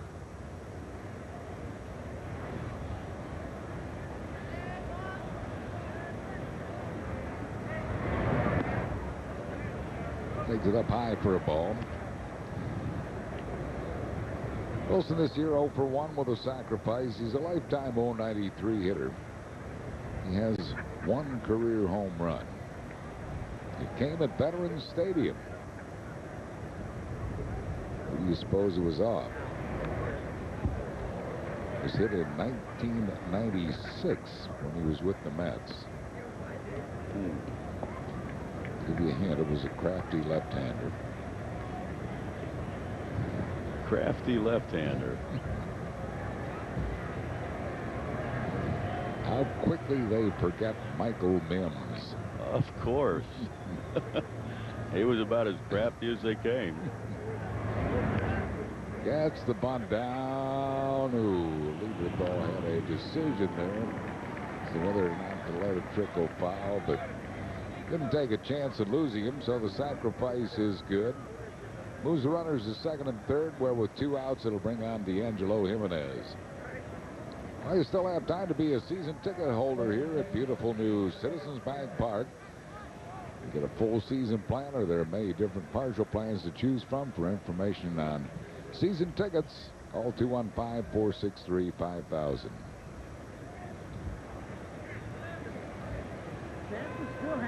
Runners are at second and third, 2 outs for D'Angelo Jimenez. He doubled to the opposite field on the first base line his first time up.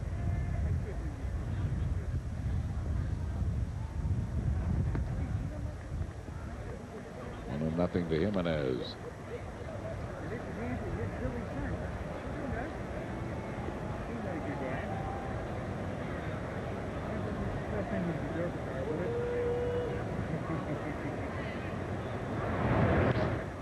Fly ball right field. That's well hit. Abreu back at the track puts it away, and that will retire the side as the ball seems to be carried really well to right field. 1 run, 2 hits, no errors, and 2 left. We go to the bottom of the second. 2-1 Reds. That is awesome. Look how fast that is. So it's kind of encyclopedia-ish. It is an encyclopedia. I wish. Tom, I thought you were going to wash the dog. Yes. She's working on a school project. I'm kind of helping her out. Tom, leave her alone. Tom! Fast, powerful Verizon DSL and all the tools that come with it. Ed's TV, our big screen specialists, know it all. What's the difference between HD TV and DVD? DVD is 480 lines of progressive information, while high definition is 5 times the detail. Why do plasma TVs look so sharp? Because they have a 10-bit video processor, which can display over 1 billion colors, plus a 3,000 to 1 contrast ratio. What flyer recorded the highest single-season point total? Mark Recchi, 53 goals, 70 assists, combining for a total of 123 points. Ed's TV, we know it all, and so should you before buying. Breathe deeply. In and out. And in and out. Rest. Now stretch. Find yourself. The 255 horsepower CTS Cadillac Breakthrough. Visit your Super Network Cadillac dealer for this attractive offer.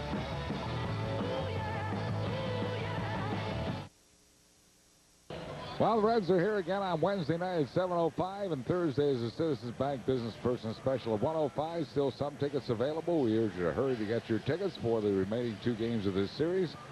For ticket information, call 215-463-1000 or online at Phillies.com. Mike Lieberthal leads it off for the Phils here in the second. Lieberthal, followed by Jimmy Rollins and David Bell. Lieberthal has struggled. He's just 2 for 20 in the early going this year. One of them a home run. Reds are leading 2-1.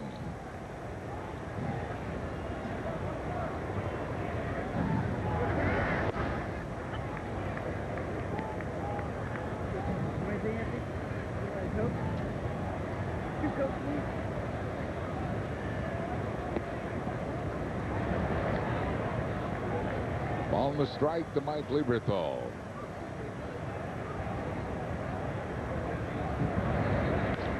Line drive, it hangs up for the left fielder, Adam Dunn, who didn't have to move. And let's go down to Ron Burke for a report on the field. Ron?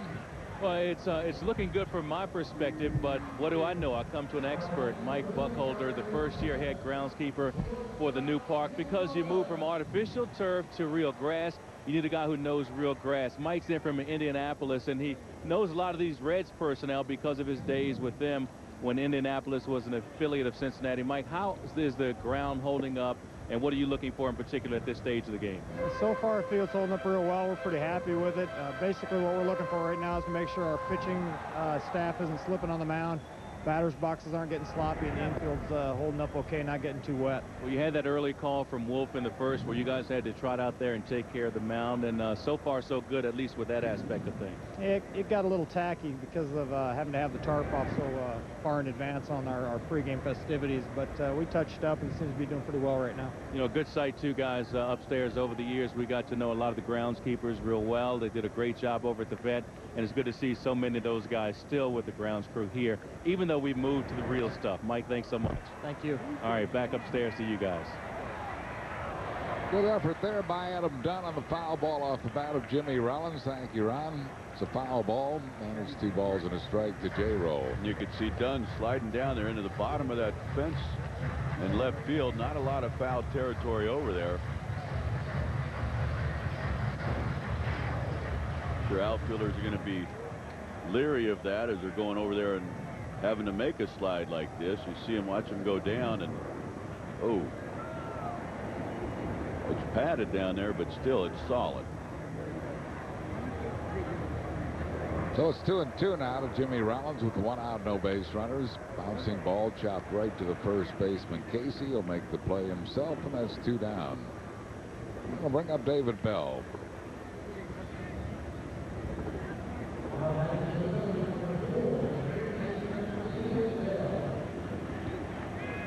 Bell hitting at .333.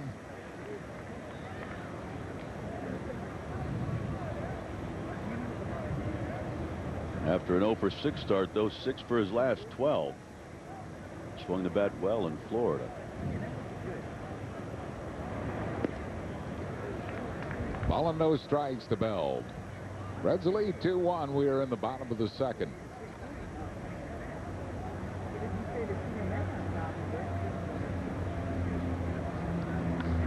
Ground ball hit to second base. Jimenez gobbles it up.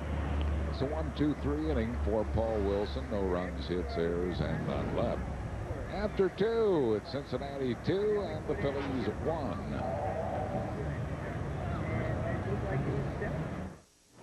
Hello. Hi.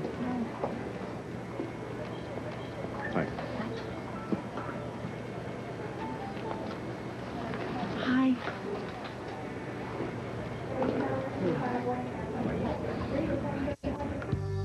Like going to Chicago? On Southwest Airlines, you can get there for just $99, even at the last minute. You are now free to move about the country. In the desire to move ideas forward, printing in black and white has served us well. But color is more effective. The fly in the ointment. Cost. Imagine multi-function printers that give you low-cost color without raising the cost of your black and white. The new line of color printing systems from Ricoh. Ricoh.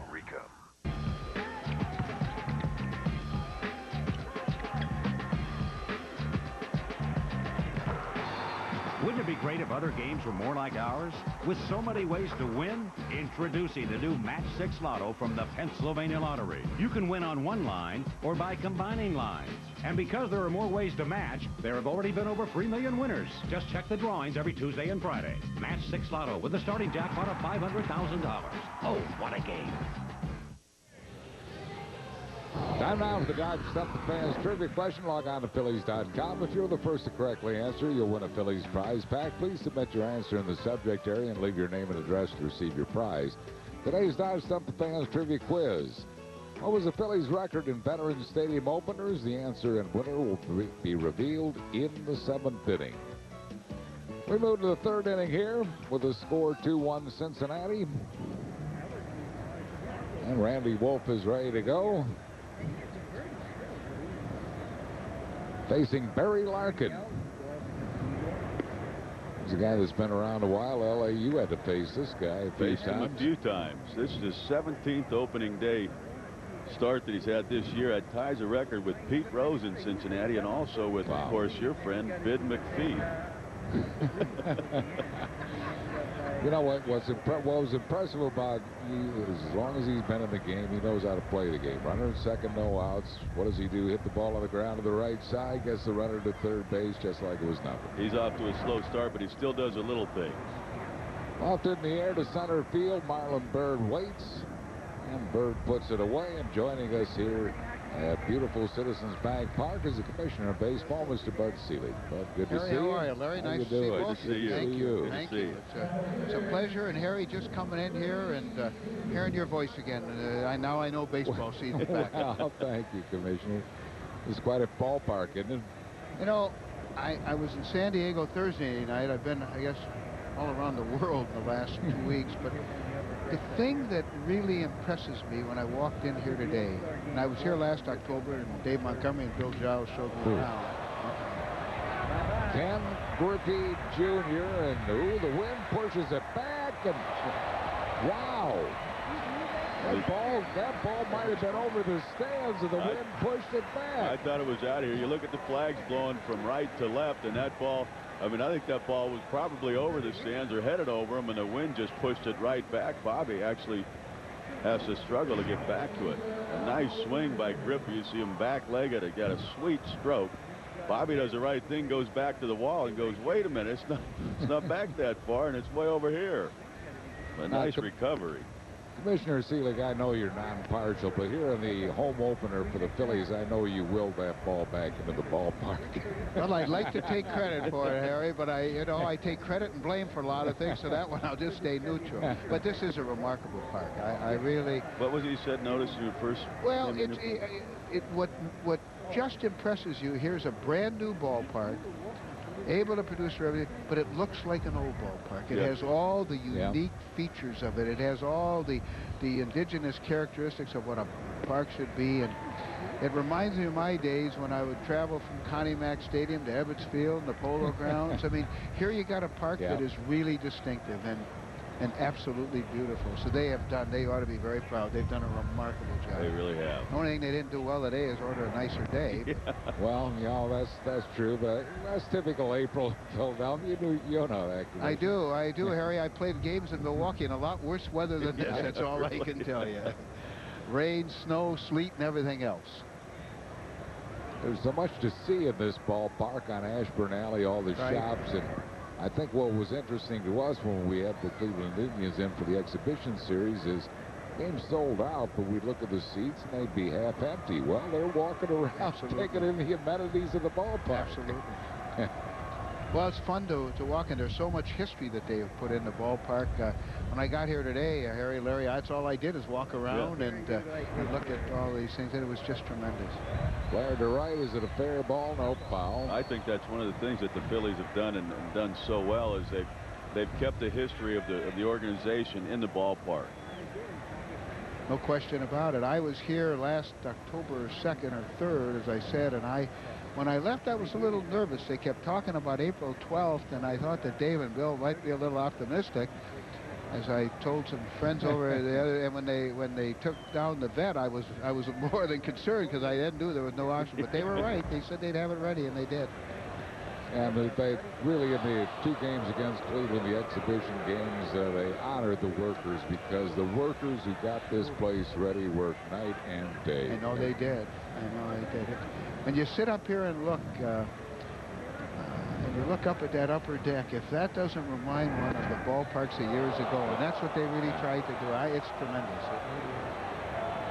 It seems like there's a lot of excitement all around baseball this year, and it just the prospect that you know, obviously Boston Yankees and all that, everything. It just baseball seems to really be on track. Curveball got him looking, struck him out. Third strikeout for Wolf, a 1-2-3 inning, no runs, hits, errors, and none left. We go to the bottom of the third. Reds 2 and the Phils 1.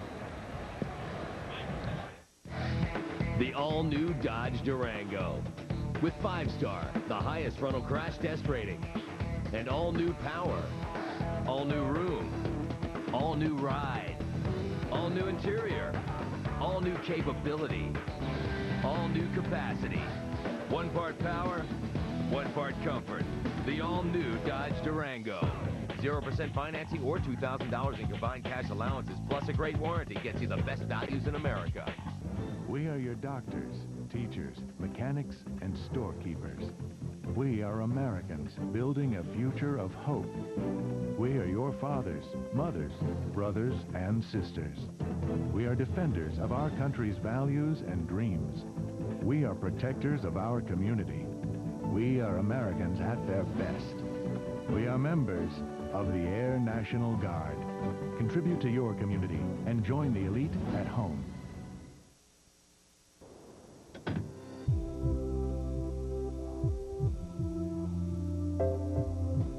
What if you could see how heat feels?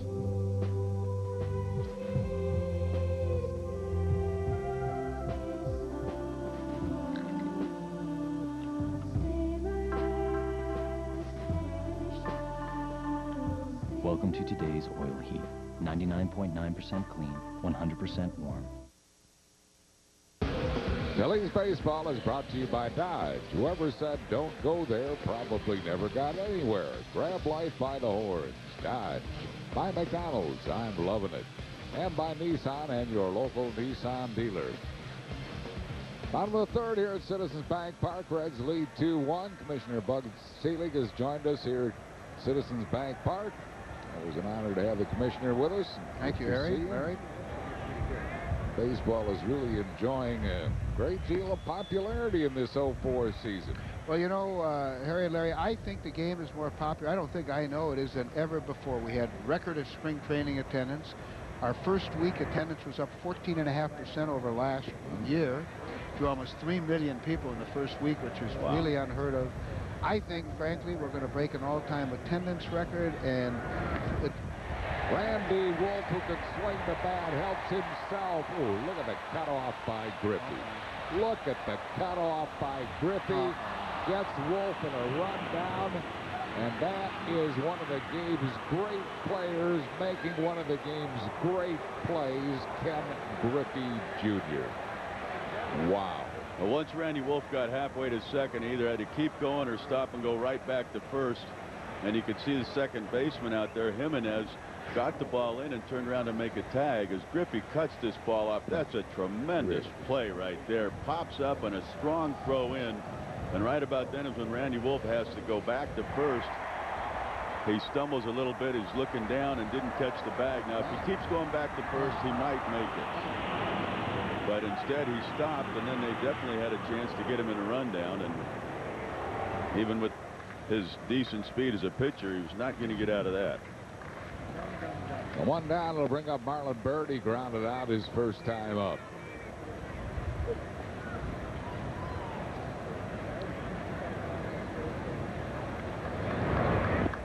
I think we ought to have great division races in every division, which I think is, as I told the people today, I think that's another reason for the popularity. There are a lot of teams that think they can win this year, and they certainly compete for the wild card. We had 18 teams on September 1st last year, and I believe this year we're going to have over 20. And so I think that's another reason for this great burst in popularity. Cincinnati last year won 69 games. They start the year here 4-2, and I know it's only 6 games, but you look around, you talk, you read what they've said. They're confident in what they've done, and that's the type of things. Teams are really, I think, that they're learning how to put teams together, using their farm systems better. Right, no question about it.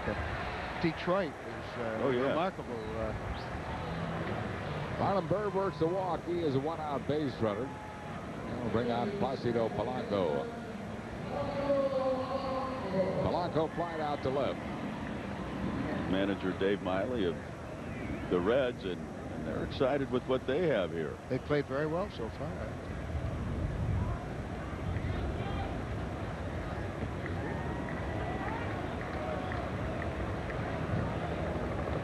1 ball and no strikes to Placido Polanco.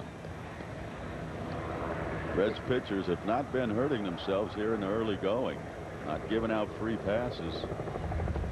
Wilson had one in his first start in 7 innings. What about the opening ceremonies, Commissioner? They were really nice, weren't they here? They were fabulous. Yeah. Oh, they were remarkable. It was so emotional. And when you have a franchise that can bring on 4 Hall of Famers like that, where the balls were brought in, it was remarkable. And as L.A. and I were talking up here, the Philadelphia Boys Choir Men's Chorale is something that Philadelphia could truly be proud of. No question about it, Harry. They were it was just very impressive. Ball and a strike to Placido Polanco. Runner goes. Did he foul it? Or did he miss it?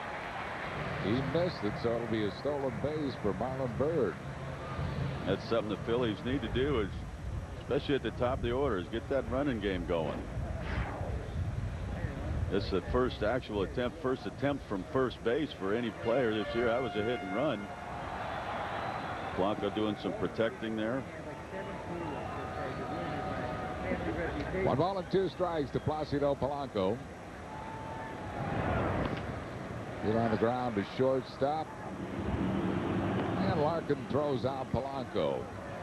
Well, at Veterans Stadium back in 1971, the first year of the vet, the first home run, Don Money. Wow. And here at Citizens Bank Park in 2004, was Don Money's home run, first one at the vet. And here, Bobby Abreu. Phillies traded Don Money to be in Milwaukee. As a matter of fact, a year later, he was a wonderful player for a long time. Here is Abreu. He had a pretty good third baseman coming up by the name of Mike Schmidt, though. I guess it made money. It made money sort of expendable, didn't it? Yes, sir. Yeah. Well, the one that came up made money, and he also made money expendable. That's right. That's true. Both count.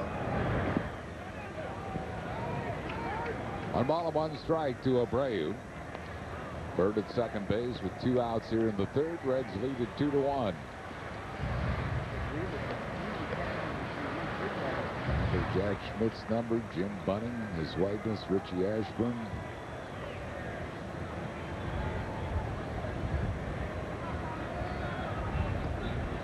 Ball and a strike to Abreu. Ooh.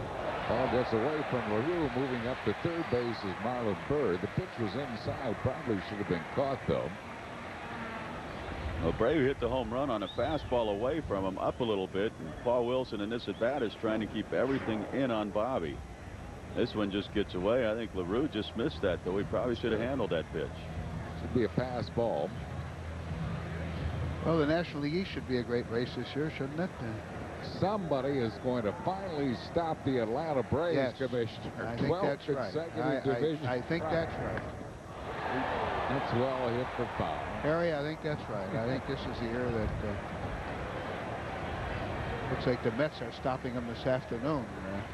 Yeah, 7-0 Mets in their home opener at Shea in the bottom half of the third inning. Well, the Marlins, as we saw, getting swept down in Florida over the weekend, that they're going to be a force to be reckoned with also. A good young pitching staff. They really got great pitching, didn't they, in that series? Oh, tremendous. Yeah. And they got, did you get a chance to see their rings, their championship World Series? Actually, the commissioner gets one, so I'm told that either this week in New York, where I'm going to be later, or next week I have to be delivered, but I understand they're huge. If you wear it around your neck, you'll end up with a herniated disc. I understand so. Bobby Abreu works the walk, and the Phillies have runners at first and third for Jim Thome. Commissioner, the Phillies knew, and we knew, that we were getting a great player in this guy. What a tremendous human being. Yes, he is. He is just about as nice a man as you'll want to be. You're right. You know, Harry, he won the Roberto Clemente Award, remember, a couple of years before he came here, and so I got a chance to meet and visit, and he's a wonderful human being. Sure is. Yeah. And he's got a chance to do some damage here. First and third with 2 outs. Breaking ball for a strike.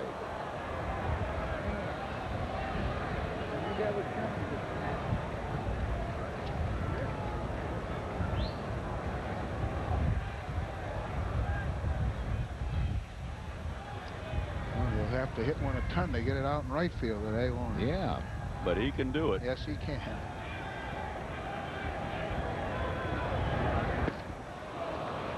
Missed the pass ball, 1 ball, and no balls and 2 strikes to Jim Thome. Put that 2-seam fastball in a good spot. Thome trying to pull and comes up a little short on it. Going to go back to it. Wide, 1 ball, 2 strikes.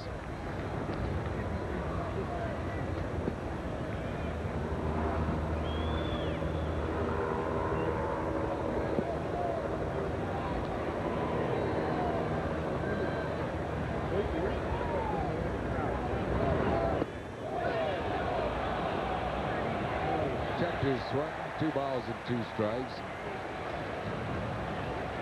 Did you go over to Tokyo, Commissioner? I did. You did go over to I Tokyo? did. We opened the season there, and it was a great trip, Larry. It was a long way to go, but we had we really had a wonderful time, and we were treated really wonderfully well. Yeah. It was both Joe Torre and Lupinella told me at the end of it they were grateful for the opportunity. They enjoyed it that much. It really was tremendous.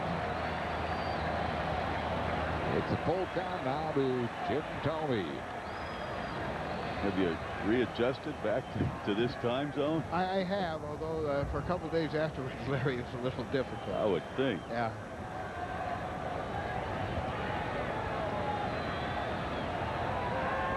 3-2 to Thome. Ground ball right at the shortstop, Larkin. And that'll be it. Commissioner Bud Selig, we really appreciate you taking time out to be with us. Harry. Good to be with you, Larry. Good to visit with you both, and lots of good luck. I'll see you during the course of the year. Very good. Thank you. For the Phils, no runs, a hit, no errors, and 2 left. Chris Wheeler joins Larry Anderson the 4th. After 3, it's 2-1 Cincinnati.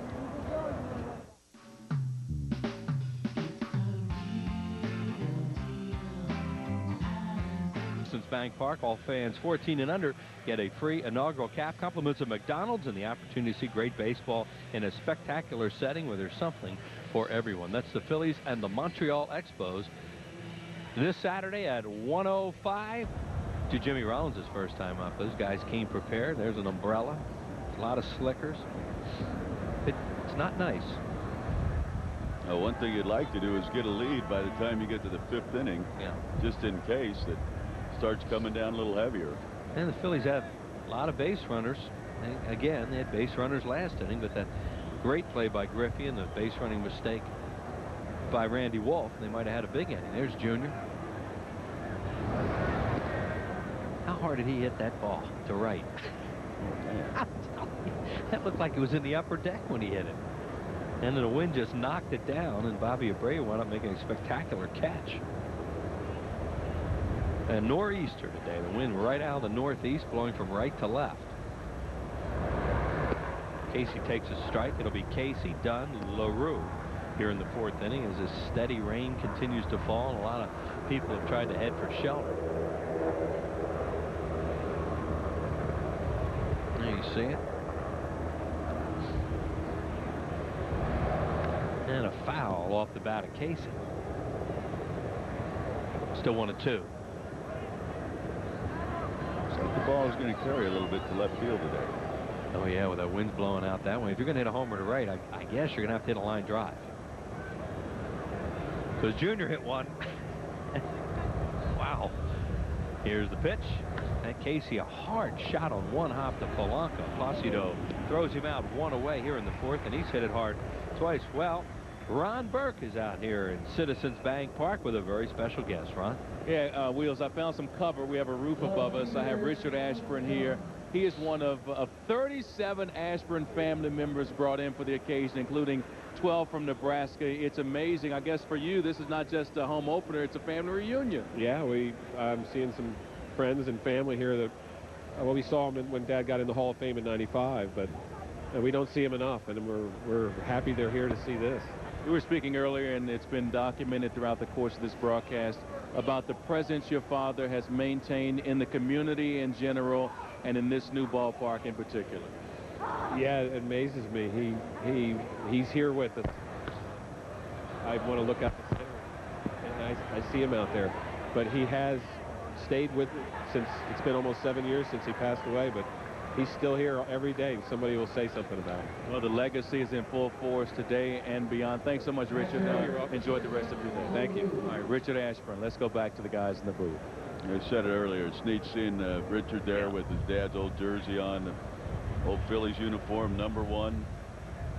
Richard's another person I've known since they were just little boys. And he's a great, great young man. And it's good to see him here with all the family today and see them honor Whitey. Richard's one of those guys that gives you an Uncle Wheels every once in a while. So that's really not necessary. Base hit. Well, that's what I call you. Yeah, sure you do. That's the first hit of the year for LaRue. It was 0 for 14 before that. So he's on with 2 outs. Too many of these little kids that are adults. Why are you looking at me? You're never going to be an adult. Not you.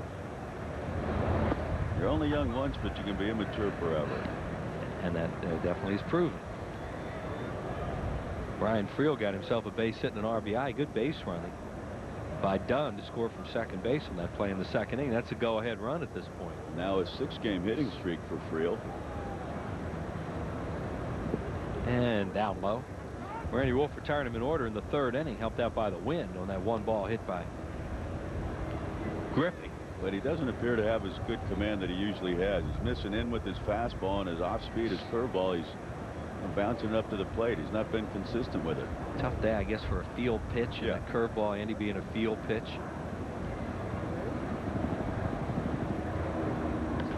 That is a foul ball hit down the 3rd base line. Ryan Friel, we used to see him in the Toronto Blue Jays organization. Then he got some playing time last year when so many players were hurt for Cincinnati. They started getting rid of guys. And Friel is one of those players you affectionately call a dirt ball type of player. Scrappy. Yeah, he plays a game hard. 1 ball, 2 strikes on him. And Randy misses high with a fastball. But it's, you know what, it's funny. You get players that don't have great talent, and to their credit, they realize they don't have great credit. They know they have to work extra hard to stay in the big leagues and to be productive. Guys like this do it. And he plays different positions for them. And he fouls another one off. Well, the Phillies manager was like that. Yep. I mean, Larry Bowa was a guy that when he first came up, nobody thought he had that much talent. He got almost 2,300 hits, close to being a Hall of Fame player. Great defensive shortstop, and most of it was just through busting his tail all the time.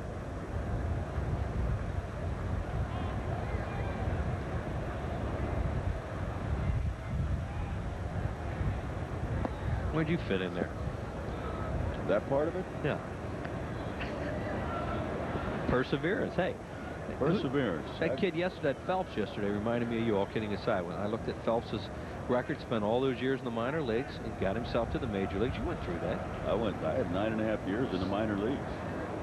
Off and on, up and down. And then you appreciate when you get here. Big time. You don't take anything for granted when you go through that, that's for sure. Friel keeps battling. Whoa. That was ball 4. Thought so. You see the last 2 fastballs by Randy Wolf both missed inside. That's what he's doing with this fastball. Well, that's a good job by Friel to get the 8-hole hitter out of the way. Tune in tomorrow night for Phillies Clubhouse, our weekly show on your Fightin' Phils. Watch Phillies Clubhouse, brought to you by New Wave Wireless at a special time tomorrow night at 7, only on Comcast Sportsnet. 8-hole hitter does that. You get the pitcher to bat and turn the lineup over is the worst thing that happens.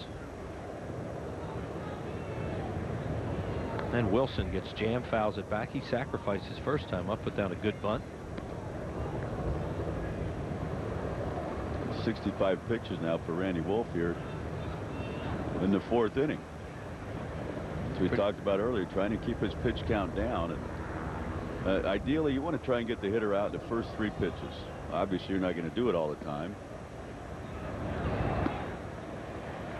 Well, yeah, I mean, the strikeouts are great and they're spectacular, like when you watch a guy like Beckett yesterday, but not that many pitchers can do that. And as you say, Andy, get them out quick and you stay in the game longer and you stay away from your bullpen. That's something that the guy at the plate right now, Paul Wilson, is trying to. He's always trying to be a strikeout pitcher. Of course, he used to throw a lot hard, but he said, now I'm just going to make my pitch and let the hitters get themselves out.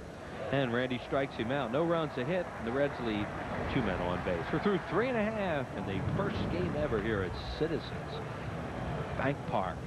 2-1 Reds. It's Chevy Truck Fest, with great offers on almost every Chevy truck and SUV.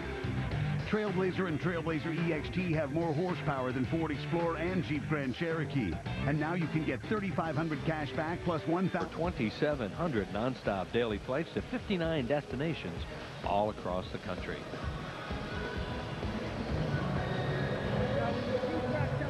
We go to the bottom of the 4th inning. Pat Burrell's going to lead it off as we look around this beautiful ballpark. Can't wait to get warm, sunny days here. Boy, is that going to be nice. Oh, won't it? In June. It was nice to have it down in Florida, have the warm weather down there. Yeah. And the switch after being in Pittsburgh where it was so cold. But you know, been through this my whole life, and you played different teams and all, but you play baseball in the Northeast in April and May, and you expect it. It's going to happen, and you have to deal with it, and you have to play through it.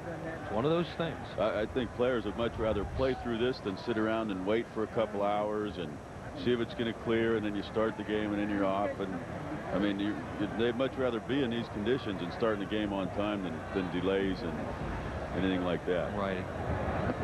Breaking ball misses the pad. Yeah, and especially on an opening day when all the adrenaline was pumping today. You know, that neat scene as they walked in from center field and all the pregame activities. They just want to play. Right. Burrow to left field. It's hit pretty well, but it'll die on the warning track. Didn't sound like he got it. And it died. The wind's blowing so hard you don't know today. 1 out. Junior made an unbelievable play on him in the 1st inning. Griffey's had a heck of a defensive game.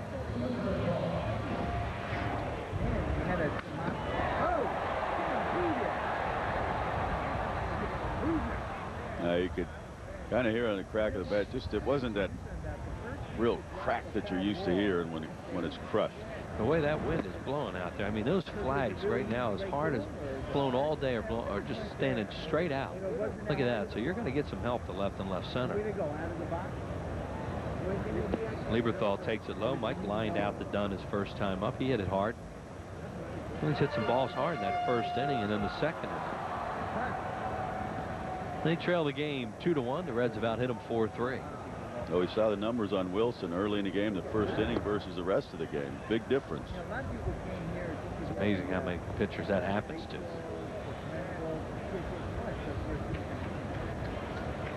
And a Florida State great college pitcher.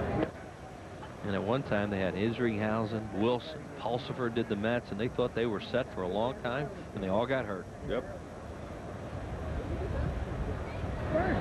Levy fouls it off home plate into the Reds' 3rd base dugout and over it. So, you know, to me, you really give a credit to a guy like a Paul Wilson who was throwing, you know, in the high 90s. When I saw him in Double-A, and I was talking about Tom McCarthy when he was with Trenton, I was at Reading, and watching this guy pitch. Oh man. Foul again. Well, I think they talked about him of the 3 that I just mentioned. They thought he had the biggest upside. Yeah. But the injuries, the arm injuries, the surgeries, elbow and shoulder, and to his credit, he said, I got to learn how to pitch, and he has. And Lieberthal grounds one towards the hole, cut off nicely by Friel, throws him out. 2 away. There's another example of the way the grass kills a lot of those ground balls. The Montreal Expos are coming here to Citizens Bank Park. this Friday at 7:05, Saturday afternoon at 1:05, Sunday at 1:35.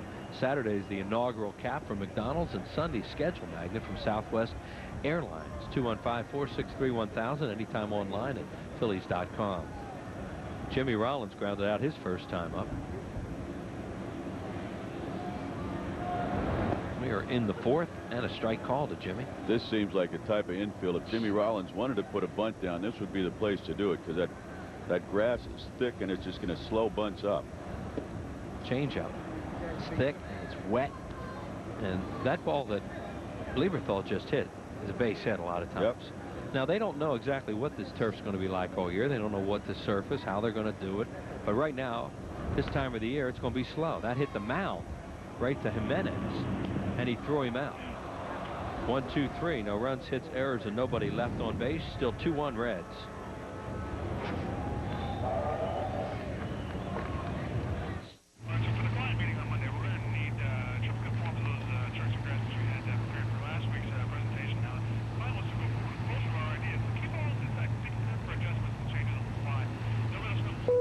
You are now free to move about the country.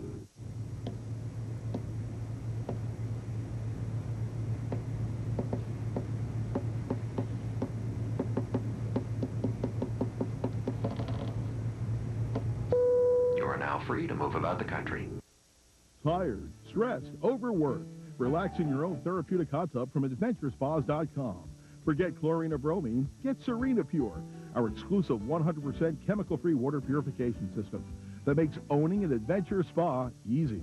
Call now to receive your free educational package and a $750 savings coupon. Buy Factory Direct and Save. You're just a call away for huge savings. Call now.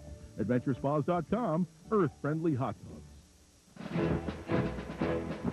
At Hers, great taste isn't something you learn, it's something you earn. I've never seen such a raw bunch of recruits before, but we're going to make you crisp. Go, go, go. It takes a lot of guts and a lot of heart. Don't get stale on me. That's what makes a snack worth its salt. I just want to see these guys come out of here in one piece. It's not broken that bad. Let me go again. Make first sure. Don't break. Well, the Florida Marlins really took it to the Phillies over the weekend. Phils get a shot at them next week right here at Citizens Bank Park, Tuesday, Wednesday, and Thursday, 2 night games. And April 22nd, 105 Citizens Bank Business Person Special. That's the second of the season. You can get your tickets at 215-463-1000 or anytime online at Phillies.com. The Phillies and the world champion Fish, top of the order to Jimenez, the second baseman. Double with the first official hit here in this ballpark. That name will go down in the record books. And scored the first run in the first inning. And then he fly to deep right with a couple men on. And there is a base hit for him to center field, leading off the 5th inning. So Jimenez is on again.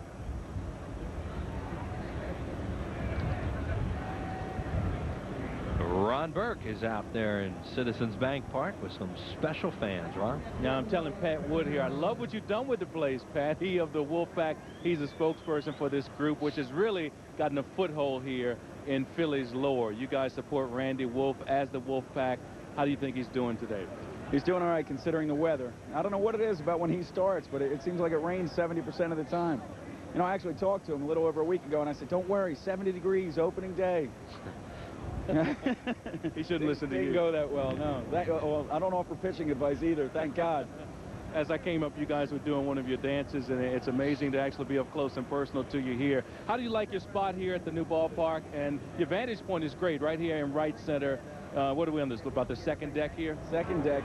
Now, if this was the official home of the Wolfpack, we'd like it for the view, but we won't be here. This is just for today. Okay, then where will you be? I believe we're going to be over in standing room only. Okay, you okay with that? Absolutely, because sometimes the Wolfpack grows to 20, 30 people, and we can't just start elbowing people. Understood. All right, so stay dry out here. I mean, you guys got tank tops and Believe shorts. It or not, this is actually about 20 degrees warmer than last year when he pitched in the first week. So, hey, we just got a base hit. That's not good. I better let you go to work for emotional support here. The stare. Give it the evil eye. There you go, Pat. Thanks so much. All right, Pat Wood and the Wolfpack in full force here in 2004 at Citizens Bank Park. send it back to you guys. Okay, Ron, thanks a lot. Joe Kerrigan on his way to the mound. There's a nice piece of hitting there by Barry Larkin. Just shoots the ball through on the right side. And trouble for Randy Wolf and the Phillies. 2 on and nobody out. And Junior coming up. And then Austin Kearns and Sean Casey. They have some guys who can swing the bat in this lineup, especially in the middle.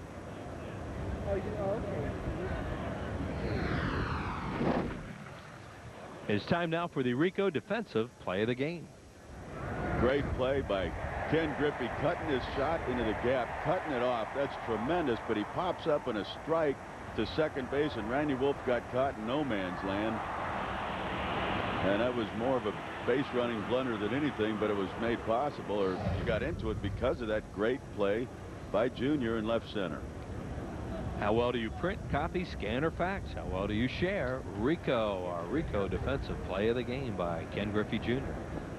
Griffey struck out in the first inning and hit that towering fly ball his last time up that the wind just killed out near the warning track in right field. Oh, Randy Wolf not really a ground ball pitcher, but he could certainly use a ground ball double play right here. Phillies get the bullpen up for the first time. As Andy mentioned, his pitch count getting a little high. Ryan Madsen.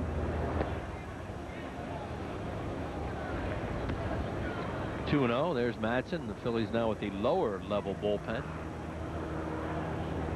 And the Reds up there.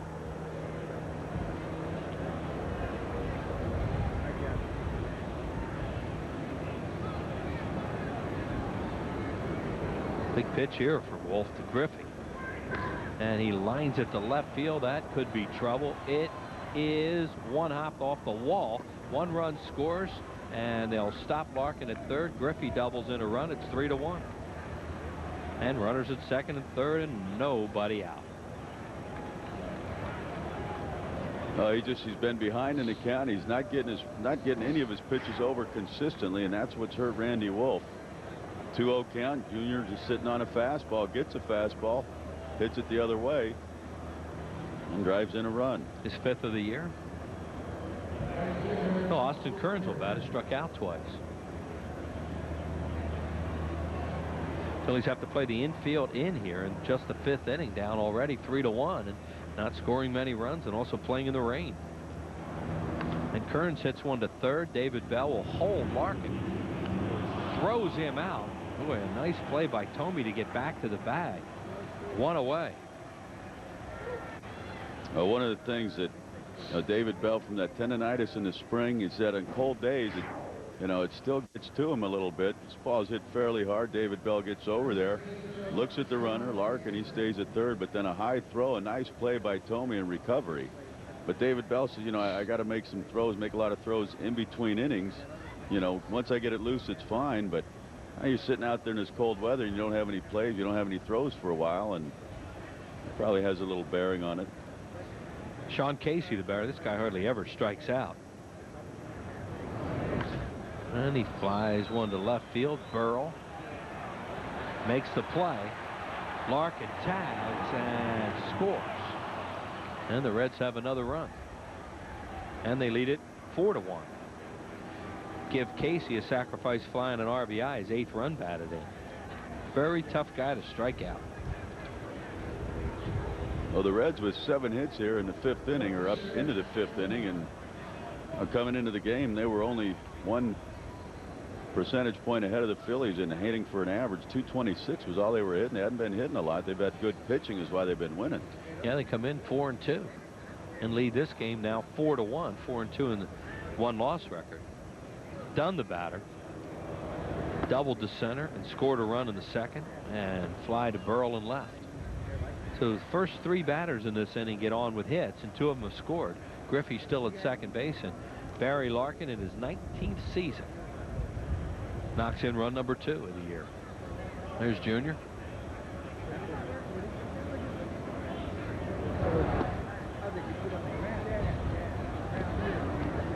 Two and 0. Cincinnati Reds have won 28 out of the last 39 games they played here in Philadelphia. And they have been a team the Phillies have had a lot of trouble with, home and away. And now they only play them 6 times a year. Well, the one guy that hasn't had trouble with them has been Randy Wolf, but a little different story today. I think the other games against him, Andy, he's had a good curveball. Yep. And not doesn't have it today, as you pointed out. Or the command of his fastball. He's had a lot of big strikeout games against them with a lot of curveballs down and fastballs up.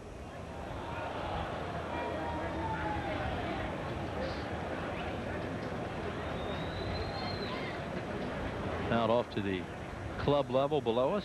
There's Madsen. Wolf due to bat second in the 5th inning, so this is going to be it for him.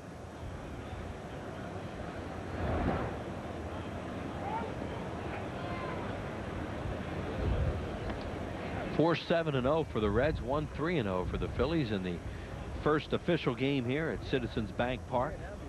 Well, it was a kind of dreary day, and fans getting into the game early, but now the Reds scoring some runs and making it a little tougher.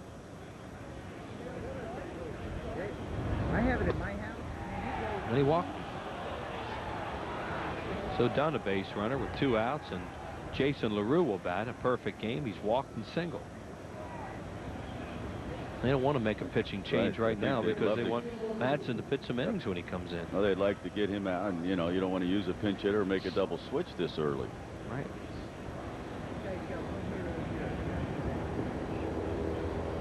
LaRue said they'd like to use a switch hitter. They don't want to make a double switch, and so if they bring Madsen in this situation, he'd probably have to hit for himself.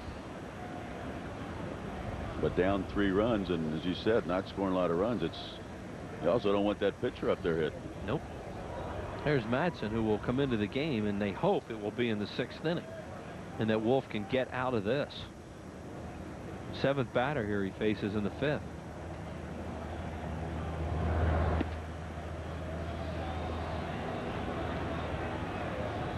Two 2-0.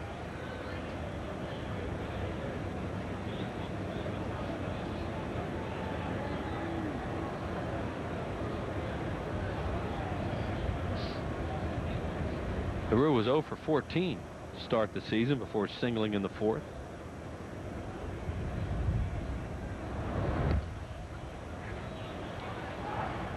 Okay, a changeup. 2-0 changeup. A 1-0 changeup and a 2-0 changeup. There's the Wolfpack, and their guys struggling here in this inning.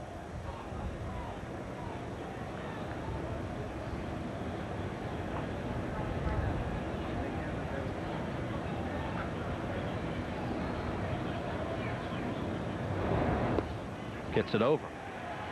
3 balls and 1 strike on LaRue.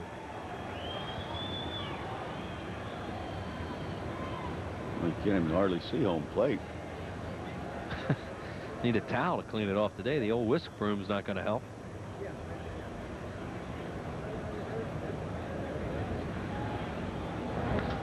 Fly ball right center field. It's slicing away from Abreu, and he runs it down. Oh, the wind really took that ball, and it turned into a good play for Bobby. However, the Reds tack on a couple more. They do it with 3 hits and leave 2 more and lead 4-1 to the Cincinnati Reds.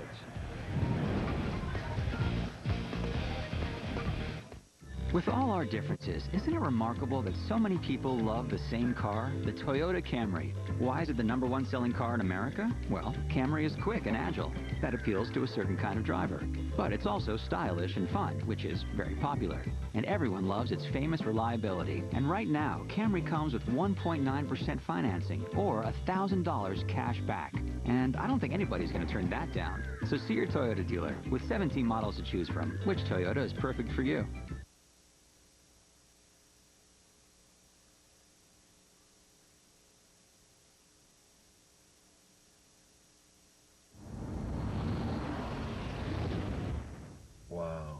Well said.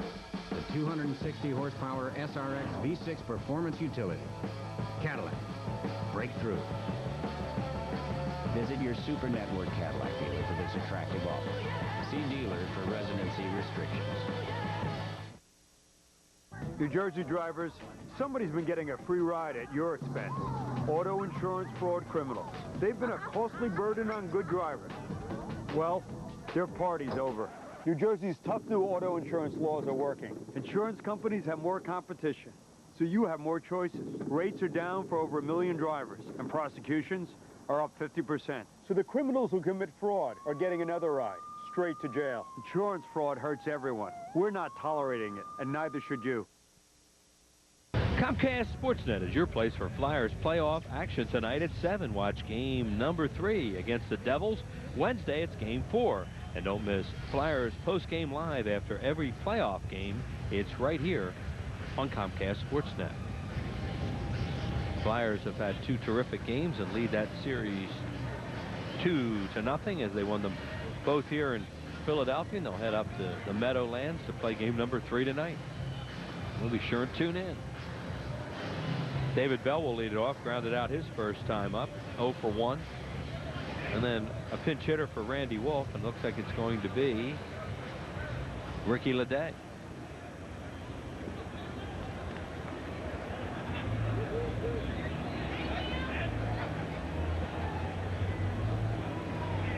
And there is Ledet.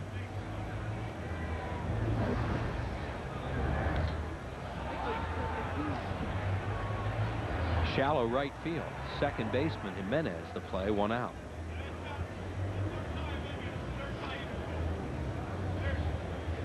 Midday, midweek, spring baseball in this spectacular ballpark, Citizens Bank Park. No better time or place to spend an April afternoon, although some games have sold out. And still purchase tickets for the first 2 business person special of the season, and they are this week against the Reds. That'll be on Thursday, and next week against the Florida Marlins. Both games at 1:05.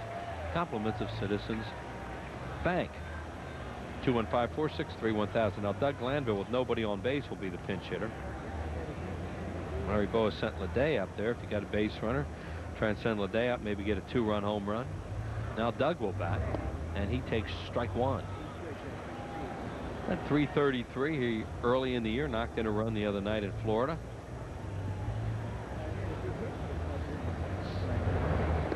And almost nipped by that pitch, comes inside.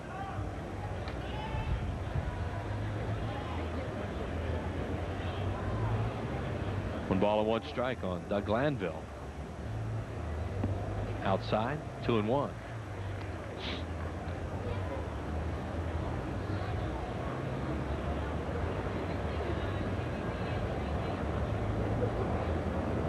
Hard ground ball right at Jimenez. And he throws him out. 2 up and 2 down. So Wilson really settled down. He's retired 6 in a row after the walk to Abreu in the 3rd inning. That's what he does. You got to get to him early. If you don't get to him early, he seems to settle down and pitch much better. Nothing overpowering. Not going to strike out many batters. Putting the ball in play, but hitting a lot of grounders right at people. Marlon Byrd has grounded out, walked, stolen a base, went to 3rd on what was called a wild pitch, and then was stranded. Strike.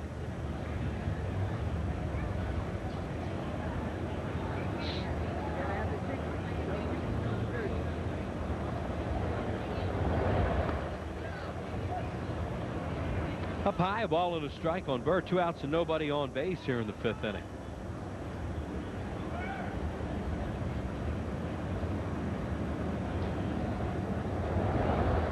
And a breaking ball. He pulls off that one, 1-2. Randy Wolf at 5 innings, 7 hits, and 4 runs. 3 walks. He just did not have as good command tonight, or today. Strikes him out with an off-speed pitch. 3 up and 3 down for the 2nd straight inning and 3rd time of the game. No runs, hits, errors, and nobody left. 4-1 Reds.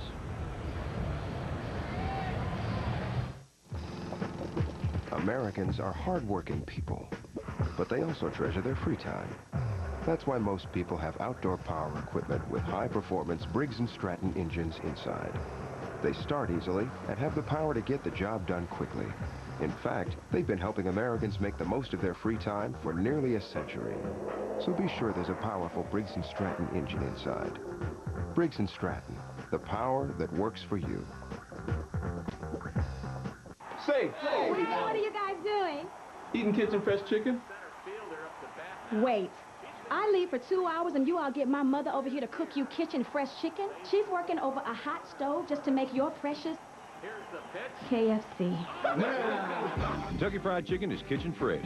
This stamp tells you it's delivered fresh to your KFC kitchen, hand-floured and cooked fresh. Now get 12 pieces of original recipe for just $9.99. Move your narrow behind over. For kitchen fresh chicken, you got a KFC what's cooking.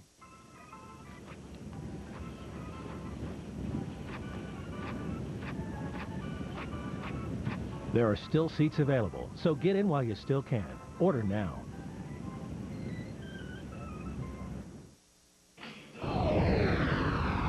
Our Independence Blue Cross deserving Philly is Billy Wagner. All winter and spring long, the Phillies dreamed of Wagner taking the mound and closing the door. In his first outing, he did not disappoint. The lefty fireballer recorded all 3 outs by the strikeout, saving the season's first win in style. The continuing legend of Billy the Kid is brought to you by Independence Blue Cross. You deserve it. And the Phillies want to get Billy Wagner into some games. He pitched an inning yesterday and just to get some work, but the way the season's gone early on here, they really haven't had save opportunities. Had the one, he came in and got it done by striking out the side. Right now they have to score some runs to get to that point, and Ryan Madson in to hold him off. Madson, the young right-hander, coming into his second game. He pitched an inning in Florida the other night, a perfect inning with a strikeout.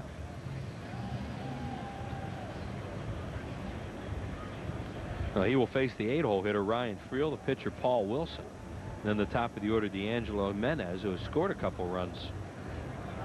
This afternoon we go to the 6th inning. Madson with a very impressive spring training, and that's why he's on this club. He earned the spot. Has a 3-game suspension pending, which he has appealed, and really haven't heard about any more about that, when a hearing will be. Oh, we were talking about that. Now, you said we usually do it when we go to New York, but that's a ways away, so I don't know what they'll do. He might be able to go up to New York if they want to do it that way, obviously, with the Phillies at home for a while, so we'll see. Friel almost walked into that curveball, and it was almost a strike. Hey, it looked like he was going to try and bunt. As you say, walked into it. There's Larry Boa working the sunflower seeds. High with a breaking ball. That's what he told me he's going to do a lot this year. Just keep firing the seeds. Saves the wear and tear on the fingernails. Right. And it makes for a good camera shot when you look in there. Fouled away.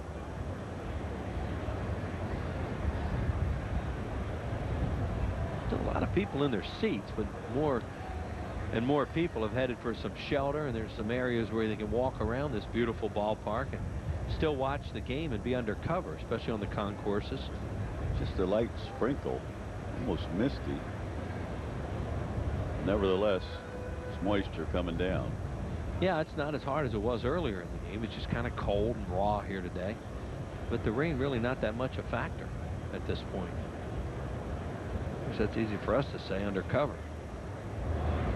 Friel fouls another one off. He did this last time up and made Wolf throw a lot of pitches, and then Randy finally walked him.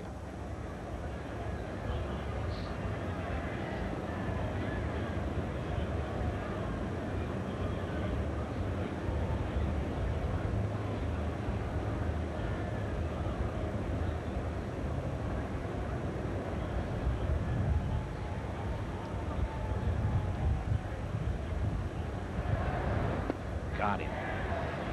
Good breaking ball or change up there from Madson. Struck out Friel, one away. I think that was a straight change. He's been impressive.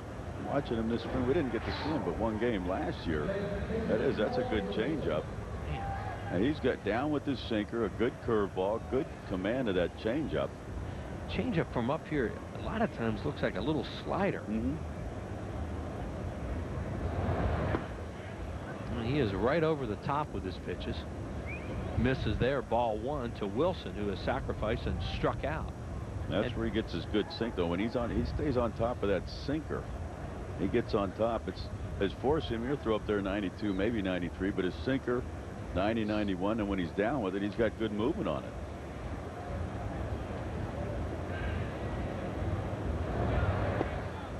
There's one.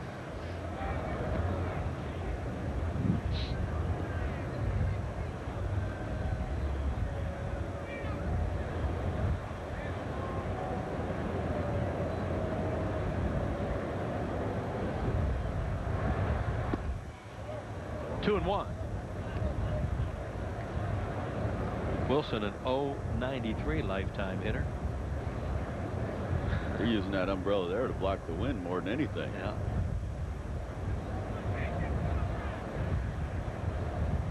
Very hard wind blowing right to left.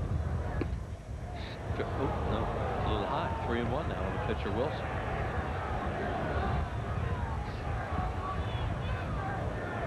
Here's a look at those flags. Strike, 3-2.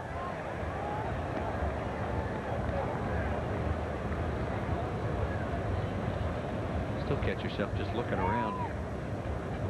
What a great view. 3 balls and 2 strikes. And a hard ground ball and a hit. I mean, David Bell's playing him in the hole, figuring there's no way the pitcher's going to pull the ball. And he pulls it and gets a base hit out of it. First hit in the history of Veterans Stadium was by none other than Larry Bowen, the first inning against the Montreal Expos off Billy Stoneman, a single to right field. How about the first hit in Citizens Bank Park by the leadoff batter for the Reds, Jimenez. D'Angelo Jimenez got a pitch with 2 strikes up and over the plate. Just slice it right down that first baseline. So will that officially be called a ground rule double, or was that ball in play? Angel Hernandez put his hands up and grabbed one wrist, and that usually signifies that it was fan interference. It's a ground rule double. That's what I thought too, and I thought that's kind of a funky first hit, a ground rule double. The 2 of them actually in this game. Another one bounced over the wall in center. Jimenez is a switch hitter, so he'll turn around and bat left-handed for the first time. He was 2 for 3 right-handed and scored a couple runs. 8 hits for the Reds, 3 for the Phillies in the 6th inning. The Reds lead it 4-1. Not holding Wilson on at first. Thome playing back and over towards the hole. 1-1. There's a look at the Phil's first baseman, Angel Hernandez, the umpire. Jimenez last year, .305 left-handed, and 6 of his 7 home runs from the left side. Former Yankee product. Had a very serious car accident a few years ago and has bounced back. Breaking or change up high. 2-1.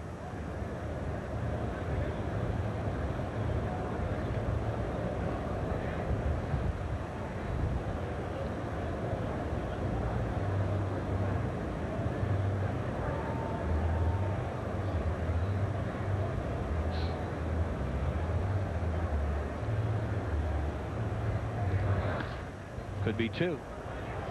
Rollins, Polanco. Thome tags him going by, and it is a double play. 6, 4, 3. No runs, 1 hit, and nobody left on base. Phillies need some runs. They trail by 3.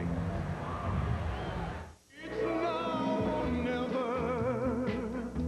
Come hold me tight. Kiss me, my darling. Be mine tonight. Tomorrow will be too late. It's now or never. My love away.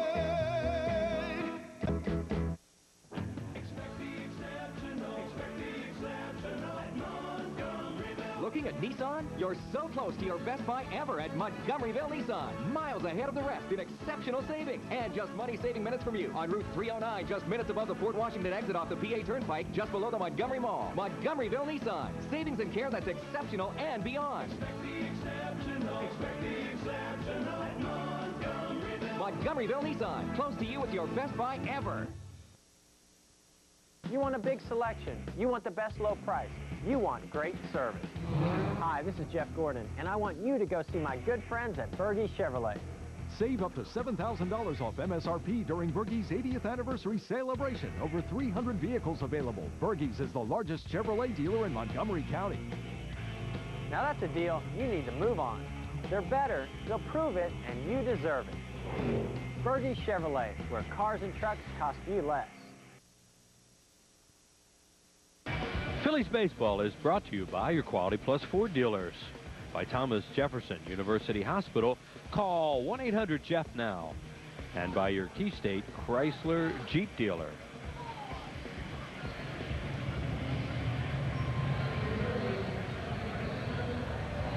Phillies in the 2-hole in their lineup. Placido Polanco, then Bobby Abreu, then Jim Thome will bat against Paul Wilson, who's thrown, what, 64 pitches so far? Yeah. Been pretty easy for him the last couple innings. He's had 3 1-2-3 innings, and when he's had those 1-2-3 innings, he hasn't thrown a lot of pitches. That's something he said he's doing now. He's letting hitters get themselves out. He's just going to make his pitch and let them swing at it, and he's getting them out early in counts. He has 1 strikeout thus far, 2 walks. The Phillies need to start chipping away at him a little bit.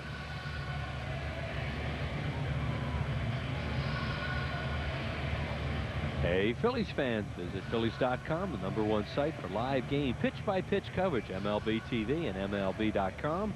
Game day audio, Phillies.com, where baseball is always on. And we're on here today in the first official game here at Citizens Bank Park. And so far, Paul Wilson and the Reds lead it 4-1. Ron Burke's out there with another report, and he is with the new manager of the Clearwater Threshers, Mike Schmidt. Yeah, he's gigging with the Clearwater Threshers. Spent a little time with us here at Citizens Bank Park. Mike Schmidt, we're in the middle of a conversation here as they join us about the statue issue. Here you are outside the left field side or third base side of the stadium, embodied in a statue forever and ever. What does that mean? Does it take this whole phenomenon to a whole new level for you? You tell me. I don't know what it means. I'm still a little bit in awe of being bronzed. I got a kick out of seeing all the people taking pictures of me, of my statue out in front of the stadium. Excuse me. Well, you know, I mean, it's kind of like a meeting place out there now. I'm in a great spot, too. I guess that's sort of like the main entrance to the stadium, so I'm honored to be there. You know, I remember going to Busch Stadium many times, and there's Stan Musial statue there, and Hank Aaron's got a statue, and I know that a lot of the new ballparks are putting statues of their former players or heroes up, and it's great. That's what baseball is all about, the nostalgia and the history. Well, it's good to see you back here as always. You have a new lovely park down in Clearwater, a magnificent gym here. This franchise is really taking a significant forward step in a way that's very visible, not just to us in Philadelphia, but people nationwide. Yeah, it sure is. Well, you know, it took a while for it to come together in Philadelphia, but now that it has, the only thing I can think of, the only word I can think to describe everything they've done in Clearwater and in Philadelphia is class. Everywhere I go, there's something that's classy. And this stadium, of course, you ought to see the inside downstairs. I don't know whether the people, obviously they'll never get to see it, but that clubhouse looks like it was designed by Ralph Lauren. It's unbelievable. To be a major league player nowadays, it's got to be something. Got a deep ball, Mike. Yeah, I see that. The deepest part of the park, 409. All right, couldn't get it out this time. Mike Schmidt, it's good to see you in person and in bronze these days. Yeah, thanks, Ron. Nice to be with you. All right, the best of you and the Threshers. Mike's going to get back down to Clearwater and take care of his team in the early going of the season. Let's go back to the booth. All right, Ron, thank you very much, and thank you to you, Michael, and good luck with the Clearwater Threshers this year. As Ron mentioned, Mike is going to head back down to Florida and wife Donna later on this afternoon. That's got to be amazing. I mean, you know, like Mike Schmidt, I think you said it perfectly, talking about, you know, going to Busch Stadium and seeing a statue of Stan Musial, or somewhere else in Atlanta seeing a statue of Hank Aaron. And all of a sudden, you know, you come here and you see a statue of yourself. That's got to give you a little chill. Pretty neat. I mean, Robbie's here today, Robin Roberts, with the statue. There's Mike's number, the retired number out there on the wall. And Steve Carlton was here today. And Jim Thome gets another hit after Griffey just robbed Abreu of a hit to left center field. The ball really picked up with the wind when Bobby hit it. It kept going away from Griffey, who's played a tremendous center field here today. Yes, he has. He's healthy. I was out doing the statue with Lefty this morning, and he's standing up there, and his statue has kind of a greenish bronze to it. I said, Lefty, you look a little green. He goes, you mean the statue or me? Guess he got in here Saturday and has had a pretty good time. Yeah, it looked like it. Lefty was all smiles this morning. It was great to see him here with his son, Scott. He says, you notice the statue isn't talking either. One of the great myths of the world, though, that Lefty doesn't chat. Pat Burrell takes a strike. Said the only thing he'd do different with his statue is probably put cotton in his ears. Lefty always pitched with cotton in his ears so he couldn't hear anything. Yeah, I mean, he just had some media problems in his career here, but he was always a guy that it was a great conversationalist. It still is. Yep. Pat Burrell takes it outside. Pat has lined out the grip. He made a great play in the first inning and then hit a fly ball to Dunn at the warning track and left. Burrell yet to hit a home run. Phillies only have 2 home runs this year, and one of them's today by Bobby Abreu, the first home run in the history of this ballpark. Thome, a 2-out base runner with his second hit of the game. And they're not holding him on. And Burrell breaks his bat, a ground ball to Friel, to Jimenez. That'll end the inning. No runs, 1 hit, and 1 man left on base. Thanks to Larry Anderson, Harry Callis comes back in the 7th inning. 4-1 Reds. Do you have any lateral motion? I think it's your interior crucial. That's a ligament. You want to see a knee injury? Now, does it hurt when you do this? Well, I probably wouldn't do that then. Don't just ask your friends. Call 1-800-JEFF now for Rothman Orthopedics at Jefferson. Dear Pa, there seems no end to this blazing heat. To stay cool, you only need one thing. Afternoon. A Bryant air conditioning system with Puron refrigerant. And your Bryant dealer will get it to you. Whatever it takes. Did I miss anything? Nah, not really. For a limited time, take advantage of special deals worth up to $1,000 on a high-efficiency system from Bryant. Just call Bryant and they'll get it to you, whatever it takes. I'm Arlen Specter, and I approve this message. Seen this Pat Thome negative ad on the military? Wrong again. Arlen Specter and George Bush favored a military pay raise, and for using the military to guard our ports and borders. Pat Thome, he voted against the military pay raise and against using the military to guard our ports and borders. America must be defended. Pat Thome's record can't be defended. Pat Thome isn't far right. He's far out.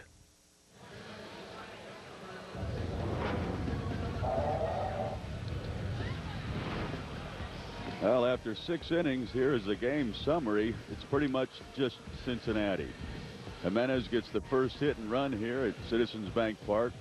Dunn and Griffey both with RBI doubles, and Bobby gets the first home run. Bobby Abreu for the Phillies in the bottom of the first. Randy Wolf, 5 innings, did not have good command. He gave up the 4 runs, walked 3, and Paul Wilson has pretty much put the Phillies down with ease after the first inning. Bobby Abreu home run followed by the Thome double, but since then there hasn't been a whole lot happening. Phillies had 2 on in the 3rd inning, but couldn't get anybody in. And we move to the 7th inning. Barry Larkin leads it off. He's 1 for 3 with a run scored. Facing Ryan Madsen, who's in his 2nd inning in relief of Randy Wolf.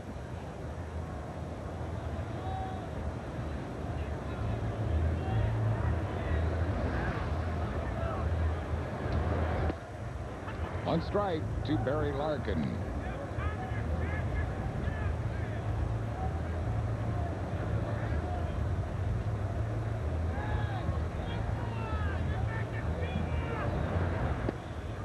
Good off-speed pitch. Madsen possesses a good changeup, and he had Larkin well out in front of it.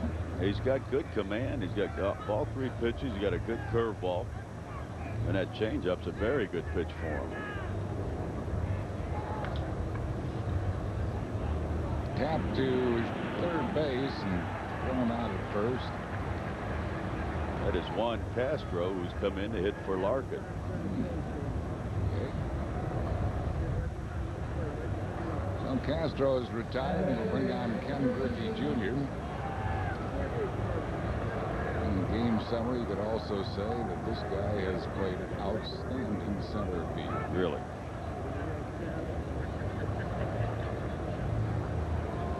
Pulled down a deep drive off the bat of Bobby Abreu and cut off a hit by Randy Wolf. Would normally have been a double, and they got Wolf in a rundown for an out.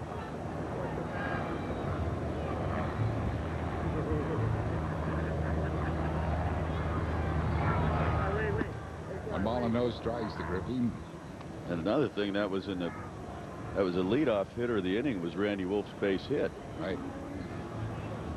And you see he'll be homing in on that magic 500 mark in career home runs. From what we've seen today, it's no wonder that he has been the recipient in L.A. of 10 Gold Gloves.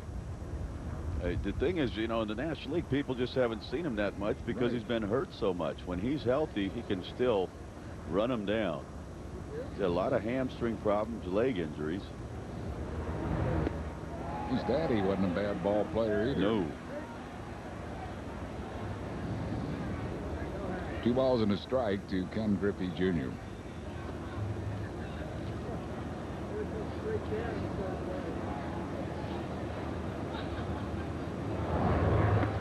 Reds leading at 4-1 here in the 7th inning.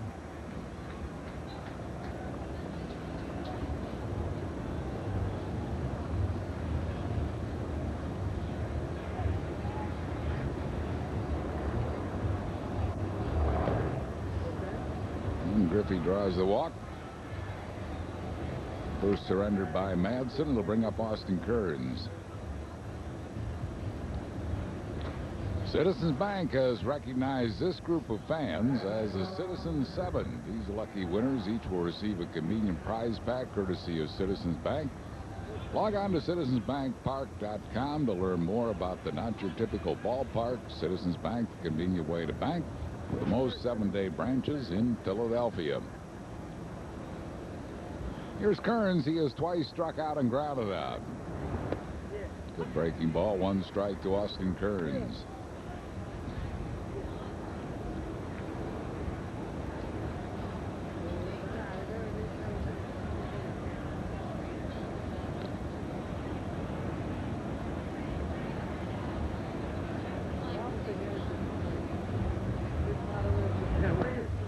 Fastball. Kearns struggling here in the early going, but a couple years ago when he got called up, Reds GM Jim Bowden said they called him up just for a cup of coffee, and he had a whole pot. He was on fire, just started off crushing the ball. Put up some good numbers. Last year was hurt a little bit. Just 23 years of age, the 7th player selected in the '98 draft by Cincinnati. Good breaking ball, struck him right on out of there. That's the 2nd strikeout for Madsen. Speaking of young men, this Ryan Madsen has been very impressive too in his 2 outings with the Phils. Really didn't get to see Madsen pitch a whole lot until spring training. It's a changeup, but even though it's up, he's got great arm action, and Kearns way out in front of it. We got to see him pitch quite a bit this spring. Did a great job, and he was really impressive and has been in a couple games he's been in so far this year. Sean Casey has lined out to short, grounded sharply to second, hit a sacrifice fly. Knocking in his 8th run of the young season. He's 0 for 2 today, has dropped his batting average to .417. 10 for 22 coming into the game.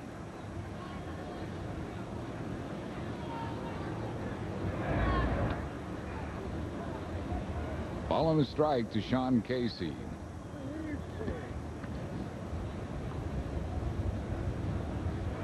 He's hitting all games, every game that they've had.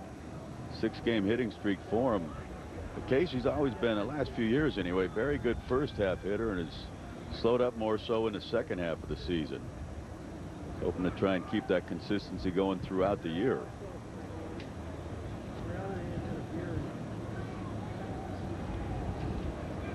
Ball on the strike to him. Fly ball into center field, not deep. Marlon Berg drifts in, and that'll be it for the Reds here in the 7th. No runs, no hits, no errors. They leave 1. Stretch time. We go to the bottom of the 7th. Cincinnati 4 and the Phillies 1.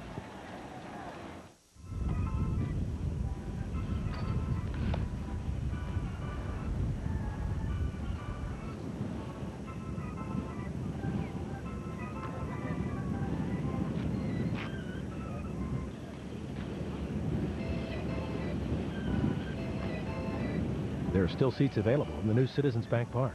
Join us for the Business Person Specials, April 15th and 22nd.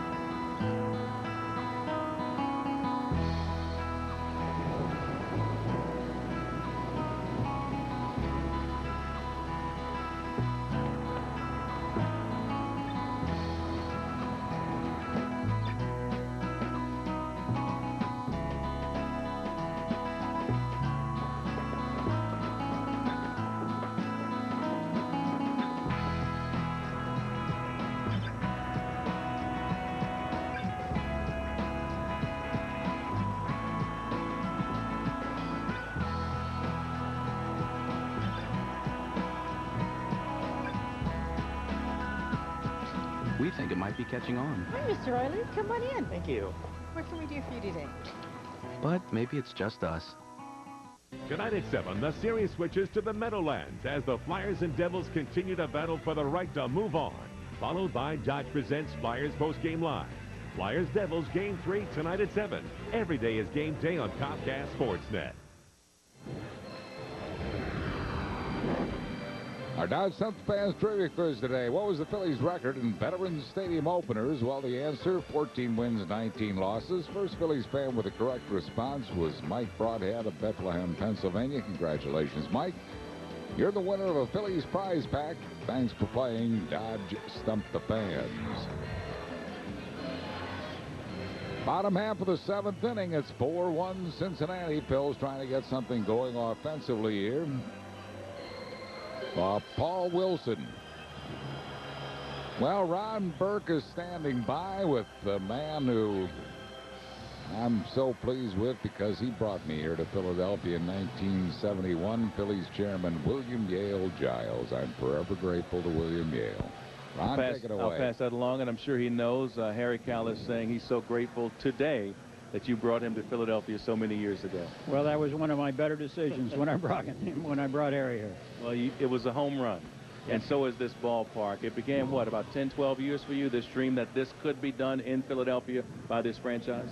12 years ago, I about it, and the dream finally came true, and it's spectacular. And now that today is here, you're going through what kind of emotions? I'm happy, very happy. The fans come up to me and congratulate me and say thank you. That's good. Now, if we can just win the game, I'll be a lot happier. Yeah, if you can't control the weather, and you personally can't control the bats out there, that's going. You're right about that. All right, what do you feel as we get settled here? Of course, a lot of the attention is going to be paid to the moment, this particular ballpark. Long range, what is the best case scenario you think at the end of this season for this ball club? To be in postseason play, and that's what we think we're designed for, and hopefully we'll do it. All right, with the start being 1-5, that this team is now trailing in this game, and you want to get momentum. You need to build momentum at some point. We sure do. It's really better to win in May than April, but I'd rather win all the time. I hear you. Thank you so much, Bill Giles. Again, congratulations on what really is a great day. We can't control the weather. It's a great day. Thank you. All right, let's go back to the booth. All right, thanks, Ron. Leading off is Mike Lieberthal.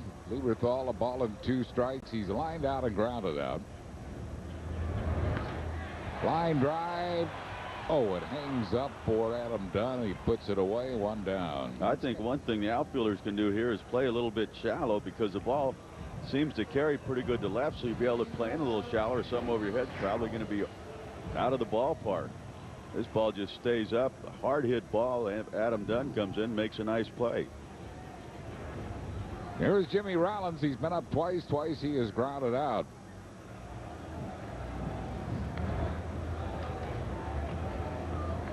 Fouls it back. 1 strike to J-Roll.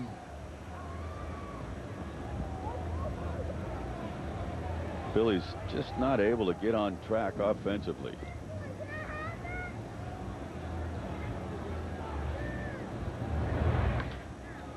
Tapped on the ground to second base. Jimenez throws out Rollins. That's 2 down.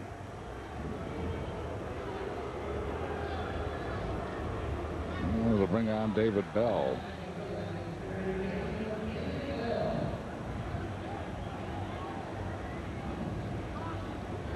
Bell is grounded out and popped up. See a little frustration on Larry Bowa's face, and kind of understand it. I know it's still early, but just expect this offense to do more than it's done.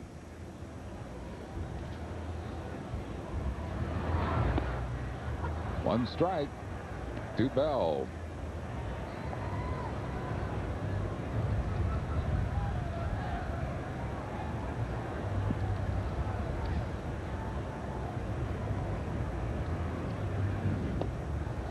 Paul Wilson pitched a very good game in his first outing this year against the Cubs, and he's pitching a very good game here in his second outing. Florida State product, original first-round draft pick of the New York Mets. 1 run allowed in 13 innings. In '94. And has gone through all kinds of arm miseries the last 3 years.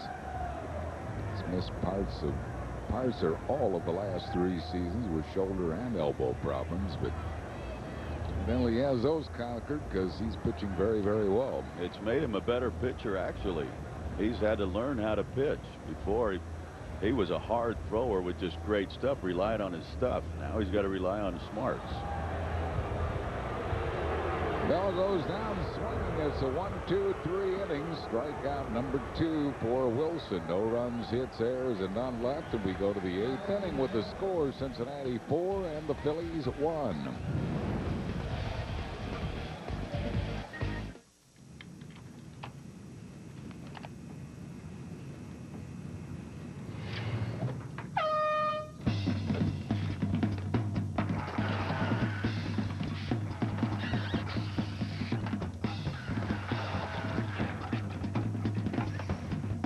Tired of endless searches for low fares? Introducing the Southwest Shortcut. Shows you exactly which days our lowest online fares are available. Only at southwest.com. You are now free to move about the country. From the files of W.B. Mason's Low Price Assurance Detectives. The name's Mason, W.B. Mason. My partner and I were working the city, looking for businesses getting soaked by the super office stores. This one had all the signs. Excuse me, ma'am. We're here to save you money. We're low-price assurance detectives. Oh. Mind if I ask where you buy office supplies? From a superstore, of course. Mind if I ask why? They have low prices, don't they? Sure, low. But maybe not low enough. What do you think, Chief? We have no choice. Booker. Just check out these prices, ma'am. You might say she liked the prices in my new office supply catalog. Want to save money on office supplies? Call 1-888-WB-MASON to get my new catalog. Go ahead. Get yourself booked. Who but W.B. Mason? Phillies baseball is brought to you by Southwest Airlines. Over 2,700 nonstop daily flights to 59 destinations all across the country. By W.B. Mason. Remember, for amazingly low prices on office supplies, office machines, and furniture, who but W.B. Mason? And by your local Lincoln Mercury dealer. 8th inning is 4-1 Cincinnati. Leading off for the Reds is Adam Dunn. Dunn has doubled and scored a run, flied out, and walked. Ryan Madsen in his 3rd inning in relief of Randy Wolf. Madsen has been very impressive. 1 ball and 1 strike. He has appealed a 3-game suspension, which he got as a result of an altercation in spring training. This is a line drive, and it's going to be a base hit, taken on 1 hop by Bobby Abreu.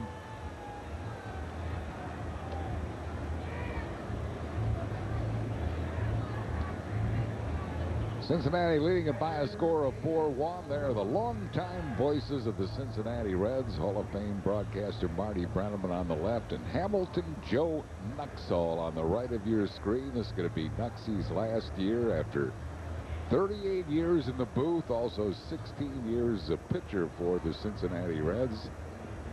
Hamilton Joe will be rounding 3rd and heading for home. This is his final season as broadcaster for the Cincinnati Reds. Joe Nuxall, and he's been a joy and quite a fixture in Cincinnati for years and years. 16 years old in the major leagues. Yeah.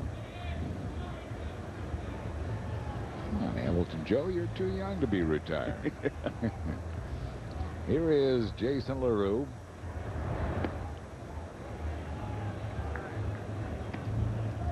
That 3-game suspension that Madsen has appealed came in a game at spring training against Toronto. Now, what happened is a Toronto pitcher hit David Bell right in the head with a pitch ball. And Madsen, you know, retaliated, which you're supposed to do. I mean, hey, somebody hits your teammate in the head, you're gonna get some chin music or get hit. And the thing is, Boas has served 1-game suspension in the series of Florida. Madsen's got 3 games, and none of the Toronto pitchers in that beanball war have been suspended, and their manager hasn't been suspended for some reason. Batista was not suspended? No, nobody was suspended.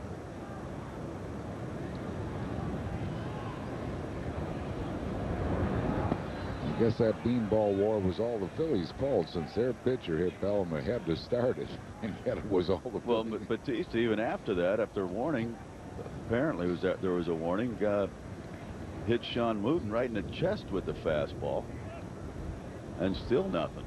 Yeah.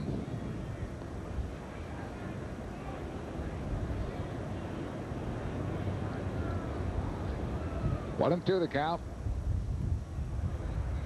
Curveball bouncing it up there. 2 balls and 2 strikes to LaRue, who was walked single, line to right.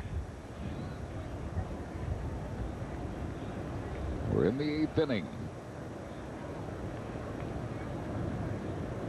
Phillies will have 2 more opportunities. Down 4-1. They'll start off the next inning with the pinch hitter and then go to the top of the lineup. Reds starter Paul Wilson has shown no signs of tiring. The Reds bullpen has been down all day. They haven't had anybody up all day.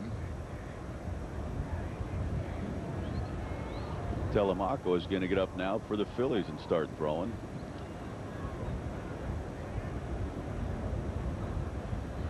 Full count.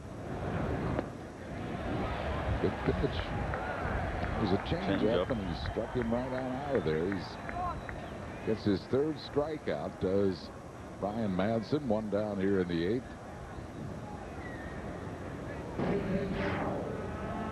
3-2. You talk about a guy that has confidence in a pitch. A 3-2 changeup.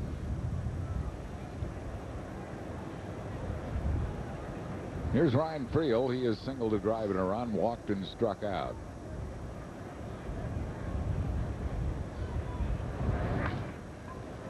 Ground through the right side for a base hit. Stopping at second base will be done. And the Reds with 2 men on base and 1 out. It's the 10th hit for the Reds.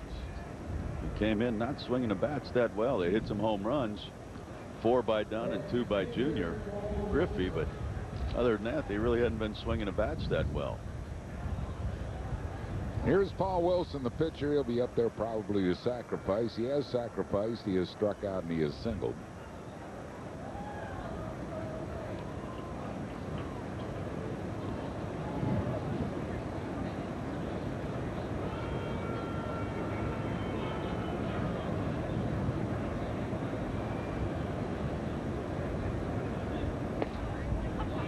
And squared to bunt. He takes the pitch for a strike.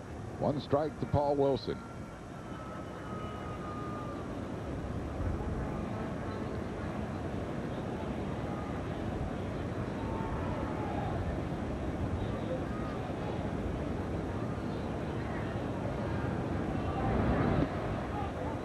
Up and in, 1 ball and 1 strike.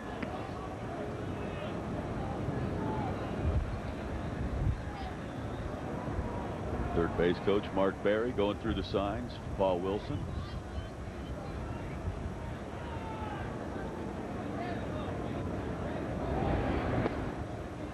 Jabbed at it, missed it. Ball and 2 strikes.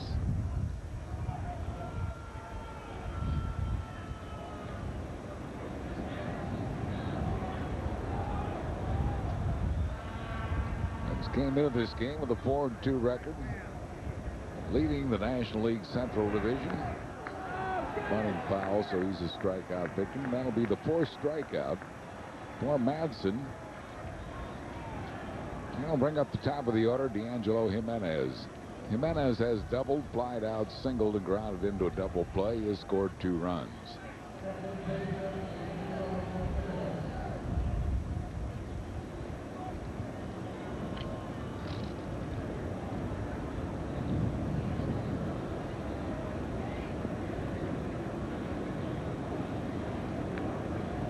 Two men on base, 2 outs here in the 8th.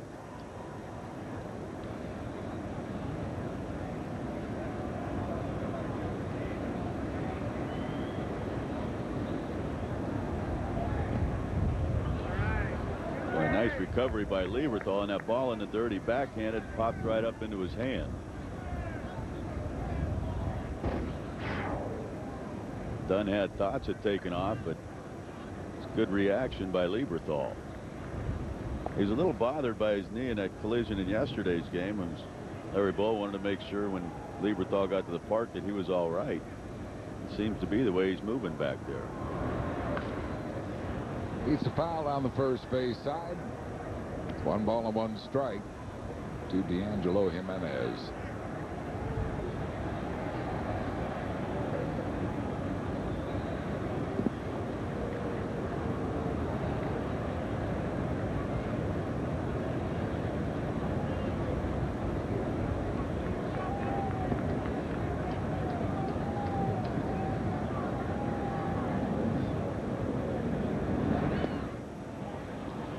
Tad low, 2 balls and a strike.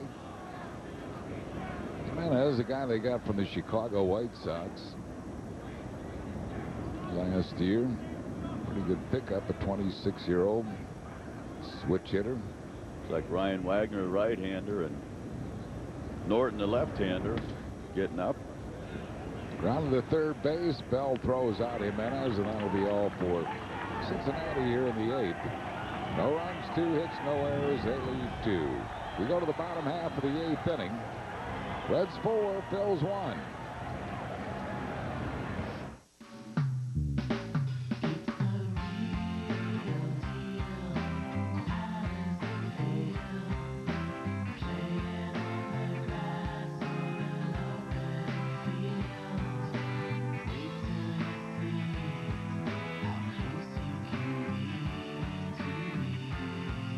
We didn't get to play on real grass.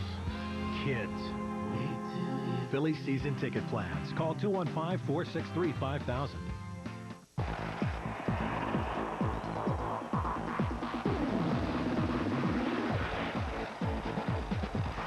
Wouldn't it be great if other games were more like ours? With so many ways to win, introducing the new Match 6 Lotto from the Pennsylvania Lottery. You can win on one line or by combining lines. And because there are more ways to match, there have already been over 3 million winners. Just check the drawings every Tuesday and Friday. Match 6 Lotto with a starting jackpot of $500,000.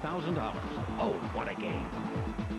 So I bought a grill last summer, and when I got it home, it didn't work like I thought it would. And then it fell apart, which really bummed me out. But this year, I bought a Weber grill because they don't skimp on construction, and it comes with at least a 5-year, 50,000 burger warranty. And that's a lot of burgers. Log on to Weber.com and learn what makes a great gas grill.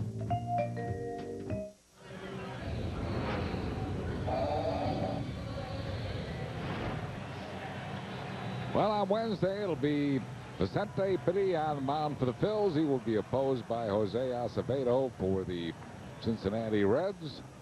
Here it is 4-1 Reds, bottom half of the 8th inning, and Ricky Leday is going to lead off as a pinch hitter for Ryan Madson. Madson, a good job, 3 shutout innings. Very impressive.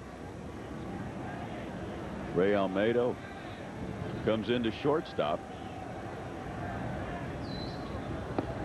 And Ricky Leday. Leday is 0 for 4 in the early going.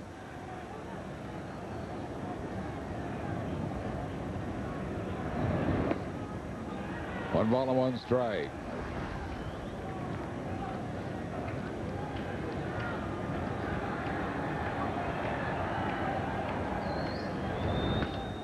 Loop in the left field base hit, Ricky Leday. Didn't hit much of it, but he got enough to get it over the infield. And the Phillies had their leadoff man on base.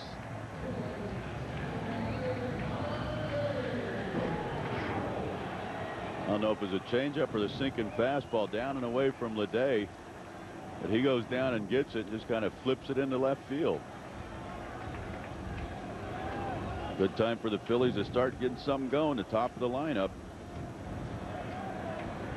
Marlon Burrs grounded out, walked, and struck out.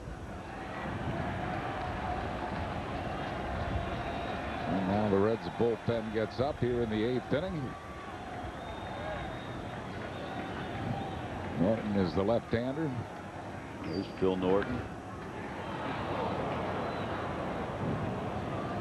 Right-hander was Brian Wagner. I don't know if that's still him. That's who it is, yeah, Brian Wagner.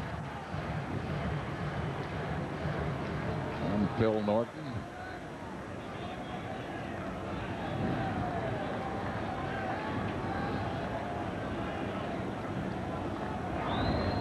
Line drive to center, but it's going to hang up for Griffey. Well hit by Marlon Byrd, but Griffey takes care of it, 1 down. And we'll bring on Placido Polanco. A good hack at this breaking ball from Wilson. He hits a line shot, but right there is Junior Griffey. Polanco has flied out, grounded out, and popped up.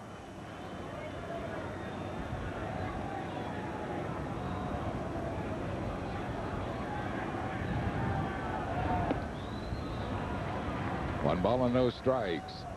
Phillies bullpen has Amari Telemaco up, along with Raul Cormier.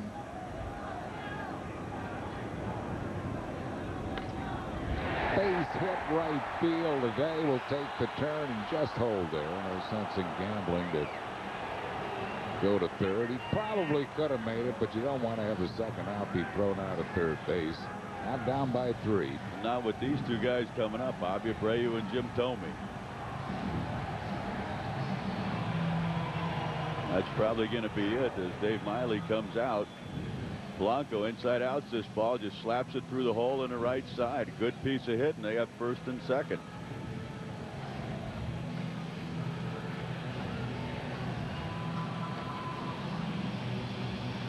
Yep, that's going to be all for Paul Wilson. Wilson going 7 1/3 innings, charged with a run. On 6 hits, he is responsible for the runners on base, 2 strikeouts and 2 walks. And they will bring in their left-hander out of the bullpen, Norton. We have a pitching change for the Reds. 4-1 Cincinnati. Back after these messages. Thursday at 1, the Phillies and Reds close out this series with a business person special live from Citizens Bank Park, followed by Sloan Toyota presents Phillies Postgame Live.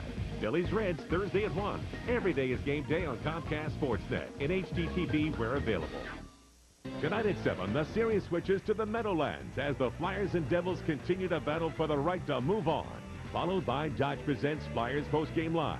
Flyers Devils Game 3 tonight at 7. Every day is game day on Comcast Sportsnet. Say, What are you guys doing? eating kitchen fresh chicken? Wait. I leave for 2 hours and you all get my mother over here to cook you kitchen fresh chicken? She's working over a hot stove just to make your precious KFC. Kentucky Fried Chicken is kitchen fresh. This stamp tells you it's delivered fresh to your KFC kitchen, hand-floured and cooked fresh. Now get 12 pieces of original recipe for just $9.99. Move your narrow behind. For kitchen fresh chicken, you got a KFC what's cooking. It's Chevy Truck Fest with an unprecedented offer. 0% APR financing for 60 months plus bonus cash on almost every Chevy truck and SUV. Lower your down payment. Lower your monthly payment. Hurry in now for this unbeatable offer. Now get 0% APR financing for 60 months plus $1,000 bonus cash on almost every Chevy truck and SUV. Chevy Truck Fest. Turn the key. Start a revolution. See your local Chevy dealer today. Paul Wilson pitched very well in the 8th inning. He leaves, and Phil Norton, the 28-year-old left-hander, is the new pitcher for the Reds. This will be his 4th game of the young season. 0-0 with an 0.0 ERA. 2 1/3 innings, 1 hit, no runs, 1 strikeout, and no walks. Bobby Abreu in the 1st inning with 2 outs, nobody on, gets his 1st home run of the season. The Phillies' 2nd. A line shot into the left field seats. Bobby has also walked and flied to deep center. He's faced Norton twice in his career. He's 0 for 2 against this left-hander, and breaking ball misses. 1 ball and no strikes. This Reds bullpen has been their strength this year, an 0.48 earned run average. They haven't allowed a run in their last 4 games, which covers 12 2/3 innings. 1 ball and no strikes to Abreu.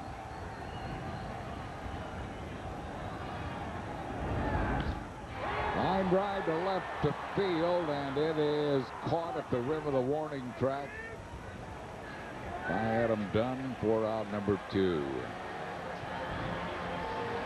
And they'll bring on Jim Thome.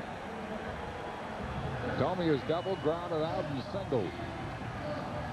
Well, Larry Bow had switched this lineup around today to try and change the offense up a little bit. With only 1 left here in the bullpen, it allows Dave Miley to go to his only left-hander to face the Phil's 2 left-handers back-to-back.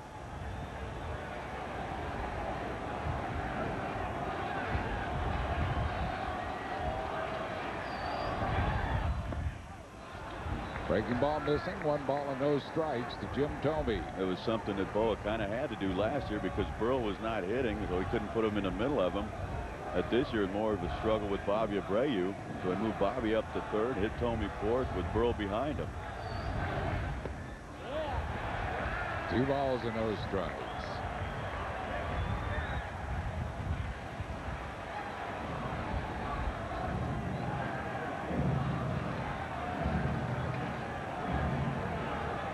Norton last year came to the Reds from the Cubs in exchange for a left-handed pitcher, John Karanka. Gave up 3 earned runs his first outing and then was unscored upon in his last 16. A few of those against the Phillies. Yep. 2 balls and a strike to Thome.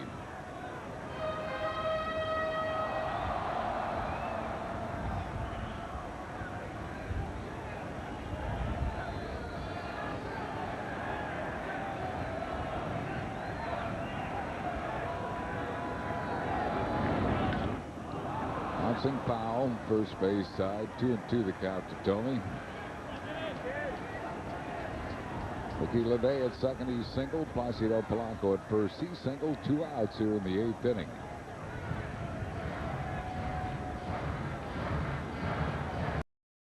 Sir Paul Wilson did a nice job for the Reds today.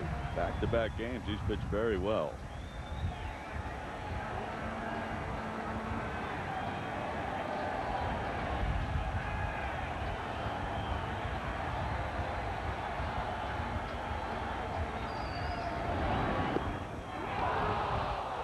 Thome's kind of looking on a breaking ball on the outside corner. That'll be it for the Phils here in the 8th. No runs, 2 hits, no errors, and 2 men left. We go to the 9th inning. It's Cincinnati 4 and the Phillies 1. Check 1. Check 1. Check 1.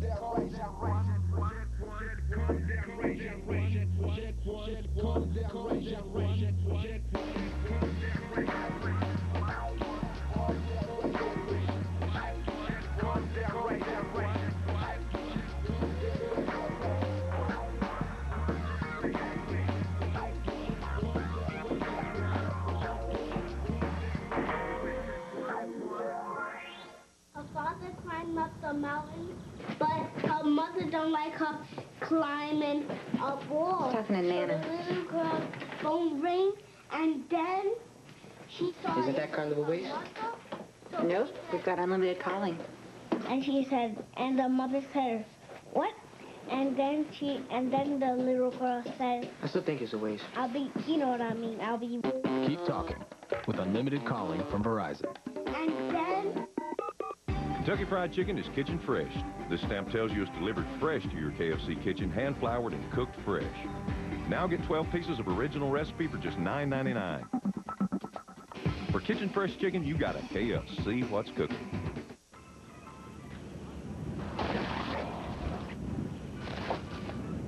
There are still seats available, so get in while you still can. Order now.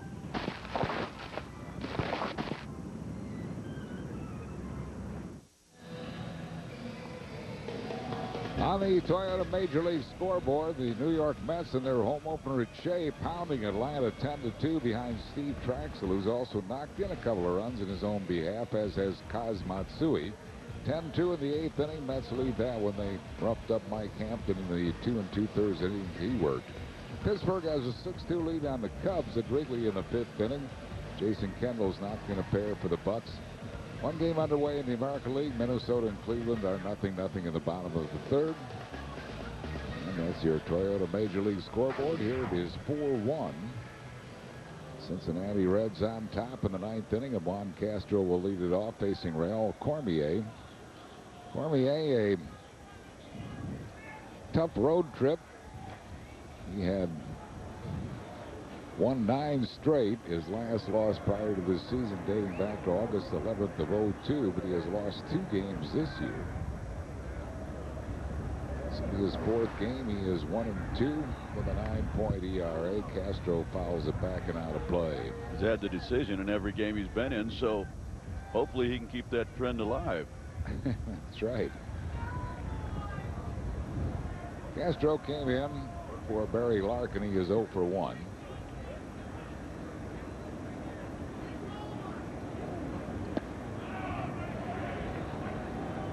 No balls and 2 strikes to Juan Castro.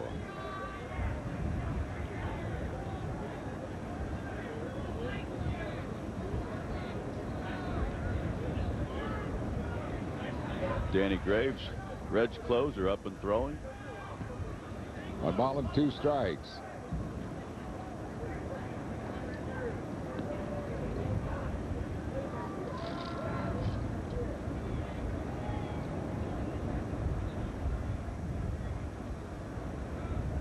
Ninth inning, it's 4-1 Cincinnati.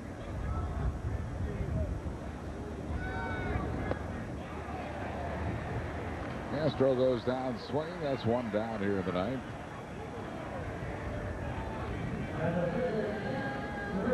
And it brings on Ken Griffey Jr.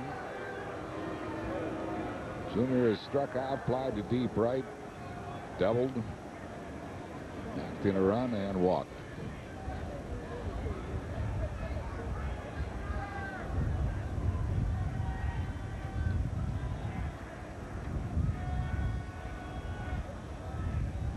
The left-hand hitter against Cormier, the left-hand pitcher. And his numbers off Cormier, 5 for 7 with a home run and 3 RBIs. Obviously not intimidated by a left-hander. No.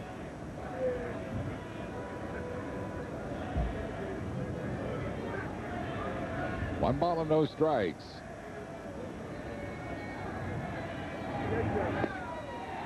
On the count to Griffey.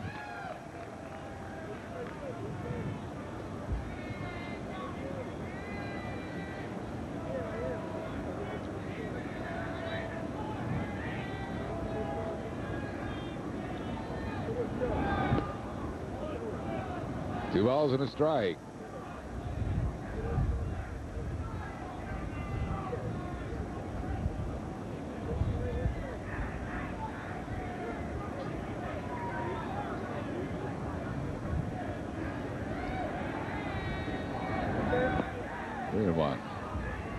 Brian Madsen went 3 innings in relief of Randy Wolf. 3 shutout innings for young Madsen. Gave up just 3 hits and no runs. Struck out 4 in his 3 innings. An impressive outing by Ryan Madsen. Now Cormier will try to keep this a 4-1 game. It's full count to Griffey.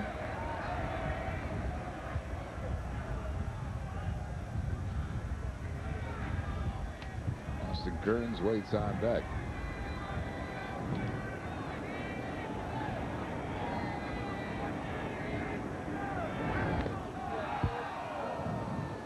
Still 3-2 to Junior.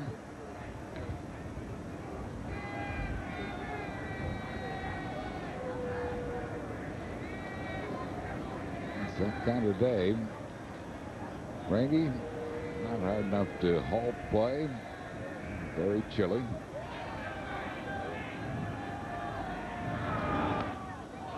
Good swing, he fouls it just over. Since they're all looking for the ball down there, it's about 10 rows behind him. Skimmed off the top of the seat. Scary though. Smashed right in the stands right above the dugout.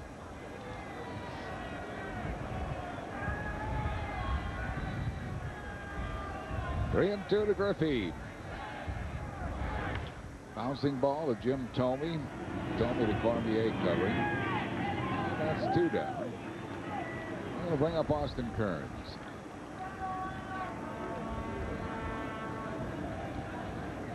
Kearns is 0 for 4 with 3 strikeouts. Randy Wolf got him twice. Ryan Madsen got him once. He is off to a struggling start as Austin Kearns, hitting at just 148.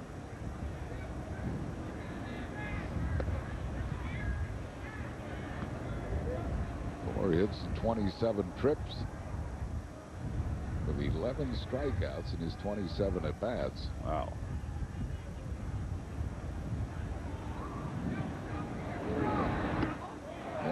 Dave Miley, the skipper, keeps him in the 4th spot in the batting order.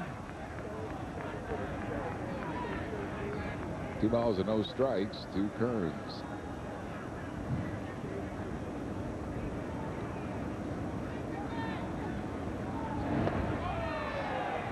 Two balls and a strike.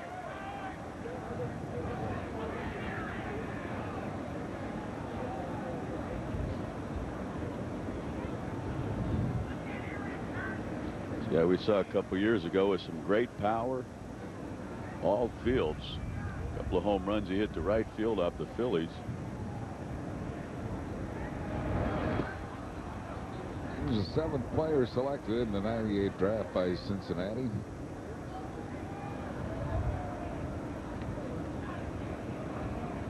'23-year-old.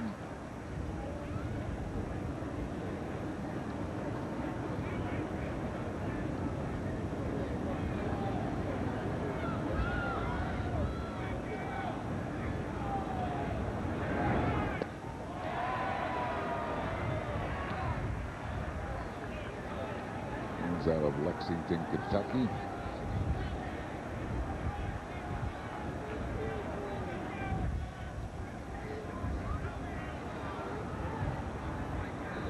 Full count.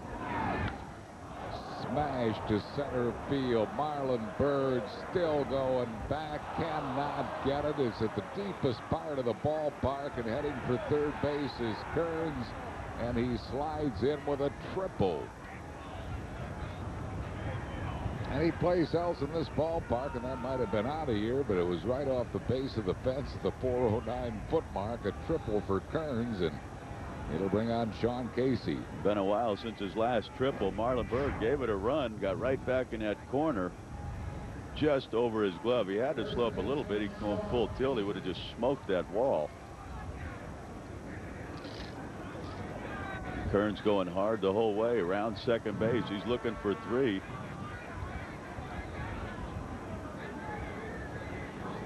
And gets it. And brings on Sean Casey, who is 0 for 3 with a sac fly and an RBI.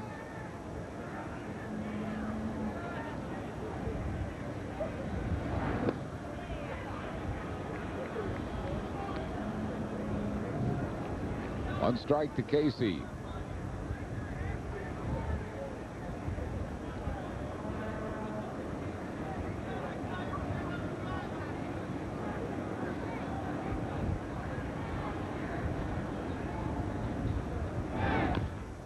Beats a foul, and Cormier's in front of him. No balls and 2 strikes.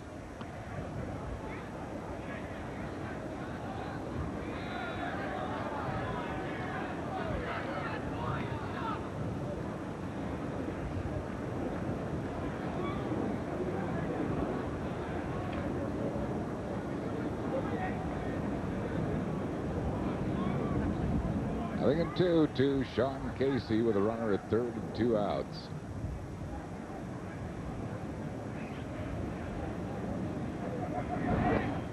Five, 1 ball and 2 strikes.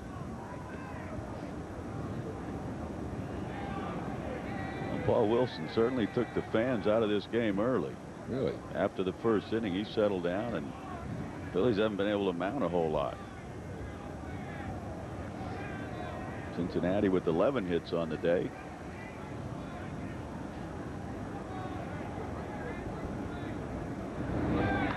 Ground ball sharply hit by that Polanco. Casey retired, so are the Reds in the 9th. No runs, 1 hit, no errors, 1 left. We go to the bottom half of the 9th inning. Danny Graves will come in for the Reds. It's 4-1 Cincinnati.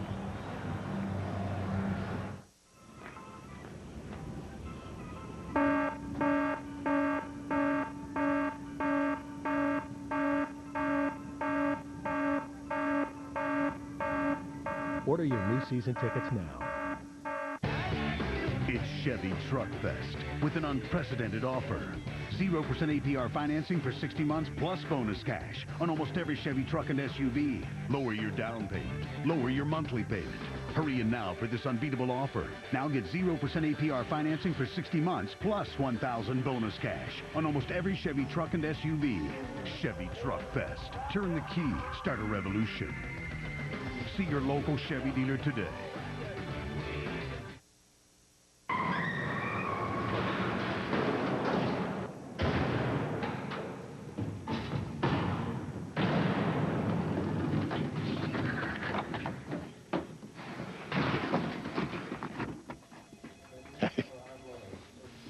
Good morning. Morning. If you're not offering your employees Independence Blue Cross,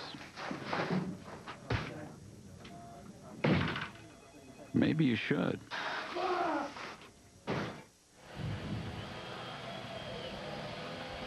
Bottom half of the 9th inning, Phillies' last shot. They'll have to do it against the Reds closer, Danny Graves, who has come on to pitch for the Cincinnati Reds here in the 9th. This will be his 4th game. 0-0, he has saved all 3 games that he's been in. 3-point ERA, 3 innings, 2 hits. And a run. He has struck out 2 and hadn't walked anybody. 30-year-old right-hander Danny Graves. And he will be facing Pat Burrell, Mike Lieberthal, and Jimmy Rollins.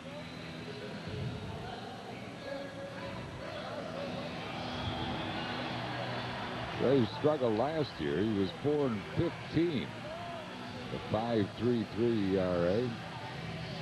They moved him into the rotation last year after being a closer for so long, and he just needed help in the rotation. He's back now in the bullpen where I think he belongs. Yeah, it was surprising because he just didn't seem to take this starting. The year before, he saved 32. He saved 32 in 01. In his career, he saved 131 games.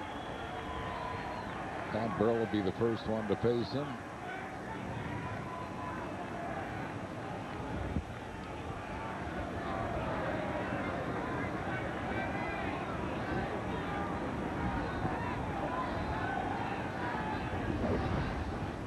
Reds. Burrell has lined out to center, fly to deep left, and grounded into a fielder's choice. 1 ball and no strikes to Burrell.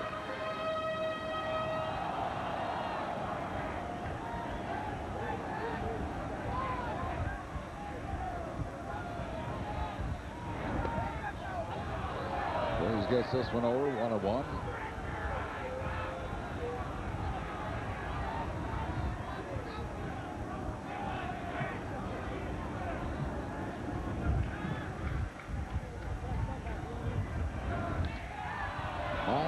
Fly ball into shallow left field. Adam Dunn comes on with the shortstop. Castro goes out and makes the play.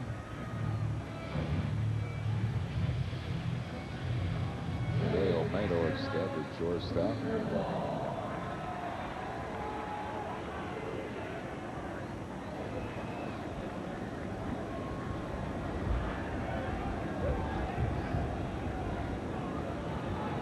And here is Castro's gone to third. It was Mike Lieberthal, who was lined out to left, grounded out, and lined out to left.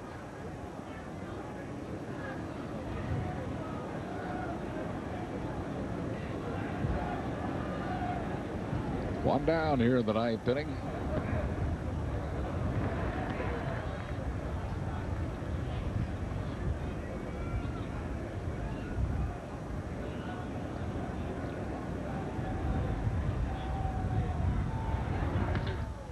Ground ball, third base, fielded there by Castro, and he throws across in plenty of time to get Lieberthal. Phillies down to their last out. Jimmy Rollins is 0 for 3.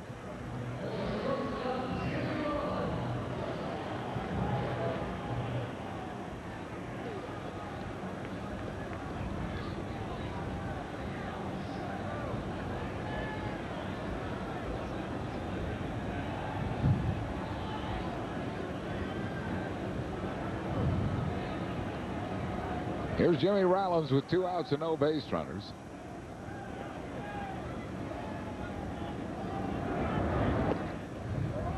One ball and no strikes to J-Roll.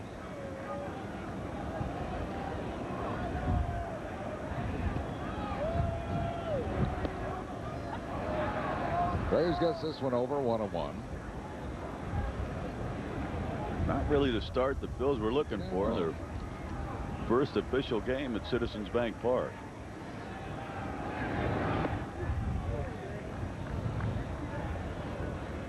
Two balls and a strike to Jimmy Rollins.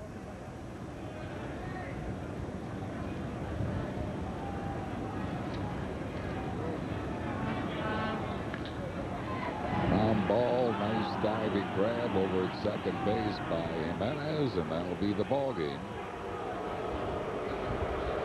Phillies go down 1-2-3. Danny Graves saves his 4th, and the Cincinnati Reds spoil the Phillies home opener here at Citizens Bank Park. Our Phillies players of the game are Ken Griffey Jr. and pitcher Paul Wilson. Wilson very strong in his 7 1/3 innings of work, and Griffey knocked in a run and also played brilliant center field. They are our Chevrolet players of the game.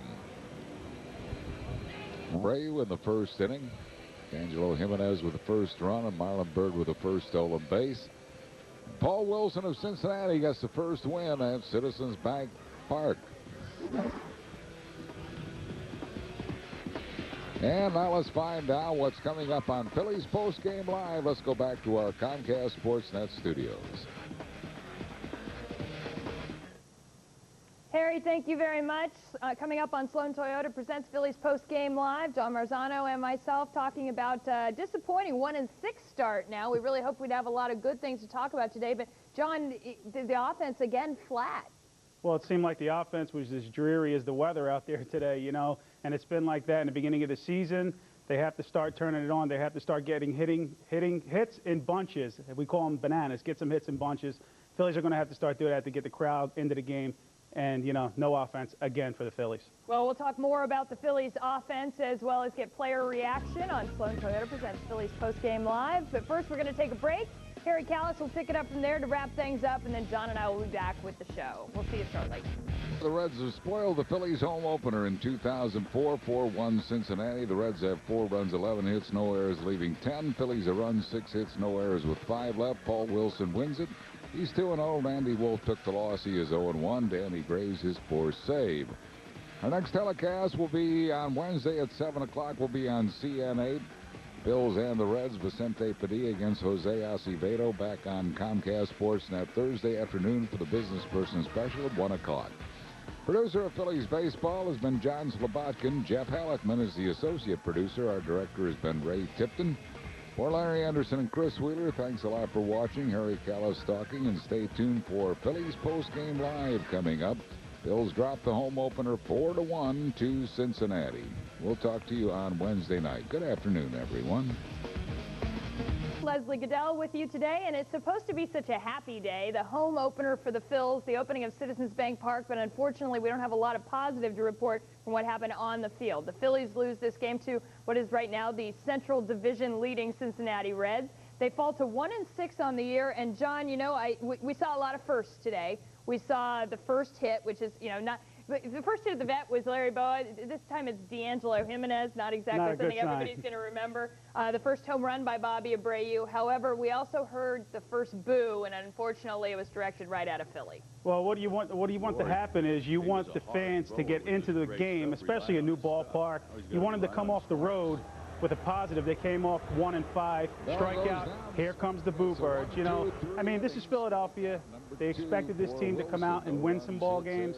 They went on the road. They were 1-5. You know, they're not doing the job offensively. And everyone knows if you play here, you play in Philadelphia, you don't do the job, you're going to get booed. And today, we've seen that for the first time. We heard the boos, but I really believe this offense is going to come around. They're going to turn it around. It's just that I believe that they have a lot of pressure on themselves right now. They're trying to go out there and they're trying to do too much, too quick. Relax. Take one at bat at a time. I've been talking about this day in and day out. Well, the guy who's going to be held accountable for all this is the manager. That's Larry Boa, and right now he stepped to the podium to address the media. Let's go over to Citizens Bank Park, hear what he has to say. A couple balls hard. Abreu hit some balls hard. Lieberthal hit 2 line drives. Just can't fight the elements. When they fall in, they'll fall in. As long as they're catching them, you got to go with the flow and keep battling and scrapping and fighting. That's all you can do. We up and moving Bobby up to third, just kind of kickstart a little bit. I talked to all 3 of the guys last night, and they felt that that's where they feel most comfortable, so we'll go with that. Larry, talk a little about trying to, establish a home field advantage here at the new ballpark with this initial homestand. Well, the home field advantage is going to be the fans. It's not going to be knowing the elements here, because we don't know them. We don't know what the wind's going to do. Bobby got fooled on a ball today. It looked like it was a home run. It came back. We had a couple balls of center we thought were out, and then the wind knocked them down. So until we know the elements and everything, the home field advantage will be the crowd. Is it hard to tell how the ballpark plays? Yeah, I don't know. You know, when we were here, the 2 exhibition games, it looked like it might be leaning towards the hitters. But watching some balls today, you know, Bobby crushed that first ball, but we hit some balls decent to left, and they didn't do anything.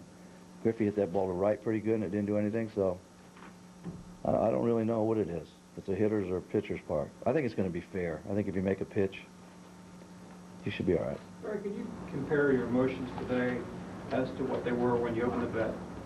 Oh, they're different as a player and a manager. I mean, you know, as a player, you're pumped up. As a manager, you just want to, you know, try to get the guys out there and score some runs and win the game. But the crowd was great. The ballpark's great. I mean, they got a great place. Build up to this stadium than that stadium? Yeah, I think so. Yeah. I think the build-up is much bigger.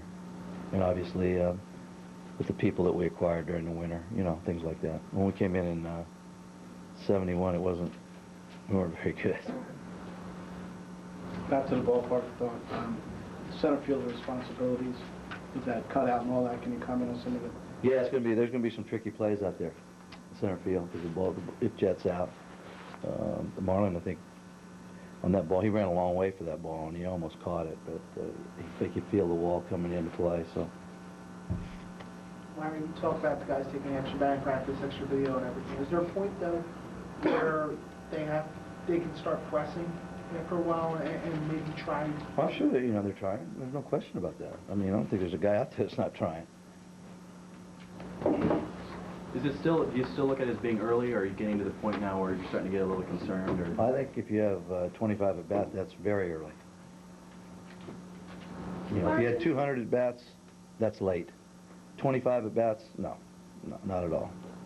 Can you talk about Ryan Maxey's performance? I thought he did great. I thought the kid did a great job. He came in, he kept us right there. I know he was a little nervous. He was nervous his last time out in Florida. He pitched an inning.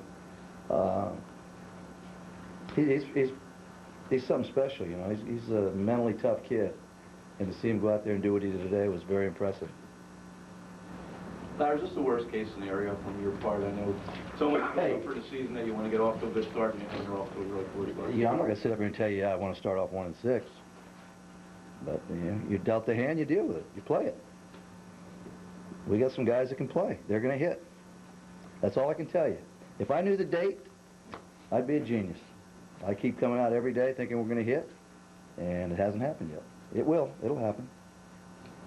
Larry, did you hear some of the boos at the end? Did you hope that didn't happen on the first day of the new park? You know what? You can't get on the fans, man. The fans are just, you know, the fans are great here. They can boo. They can do whatever they want. I'm never going to get on these fans. They can boo me. They can boo Schmitty. They come out. They're passionate. They're frustrated.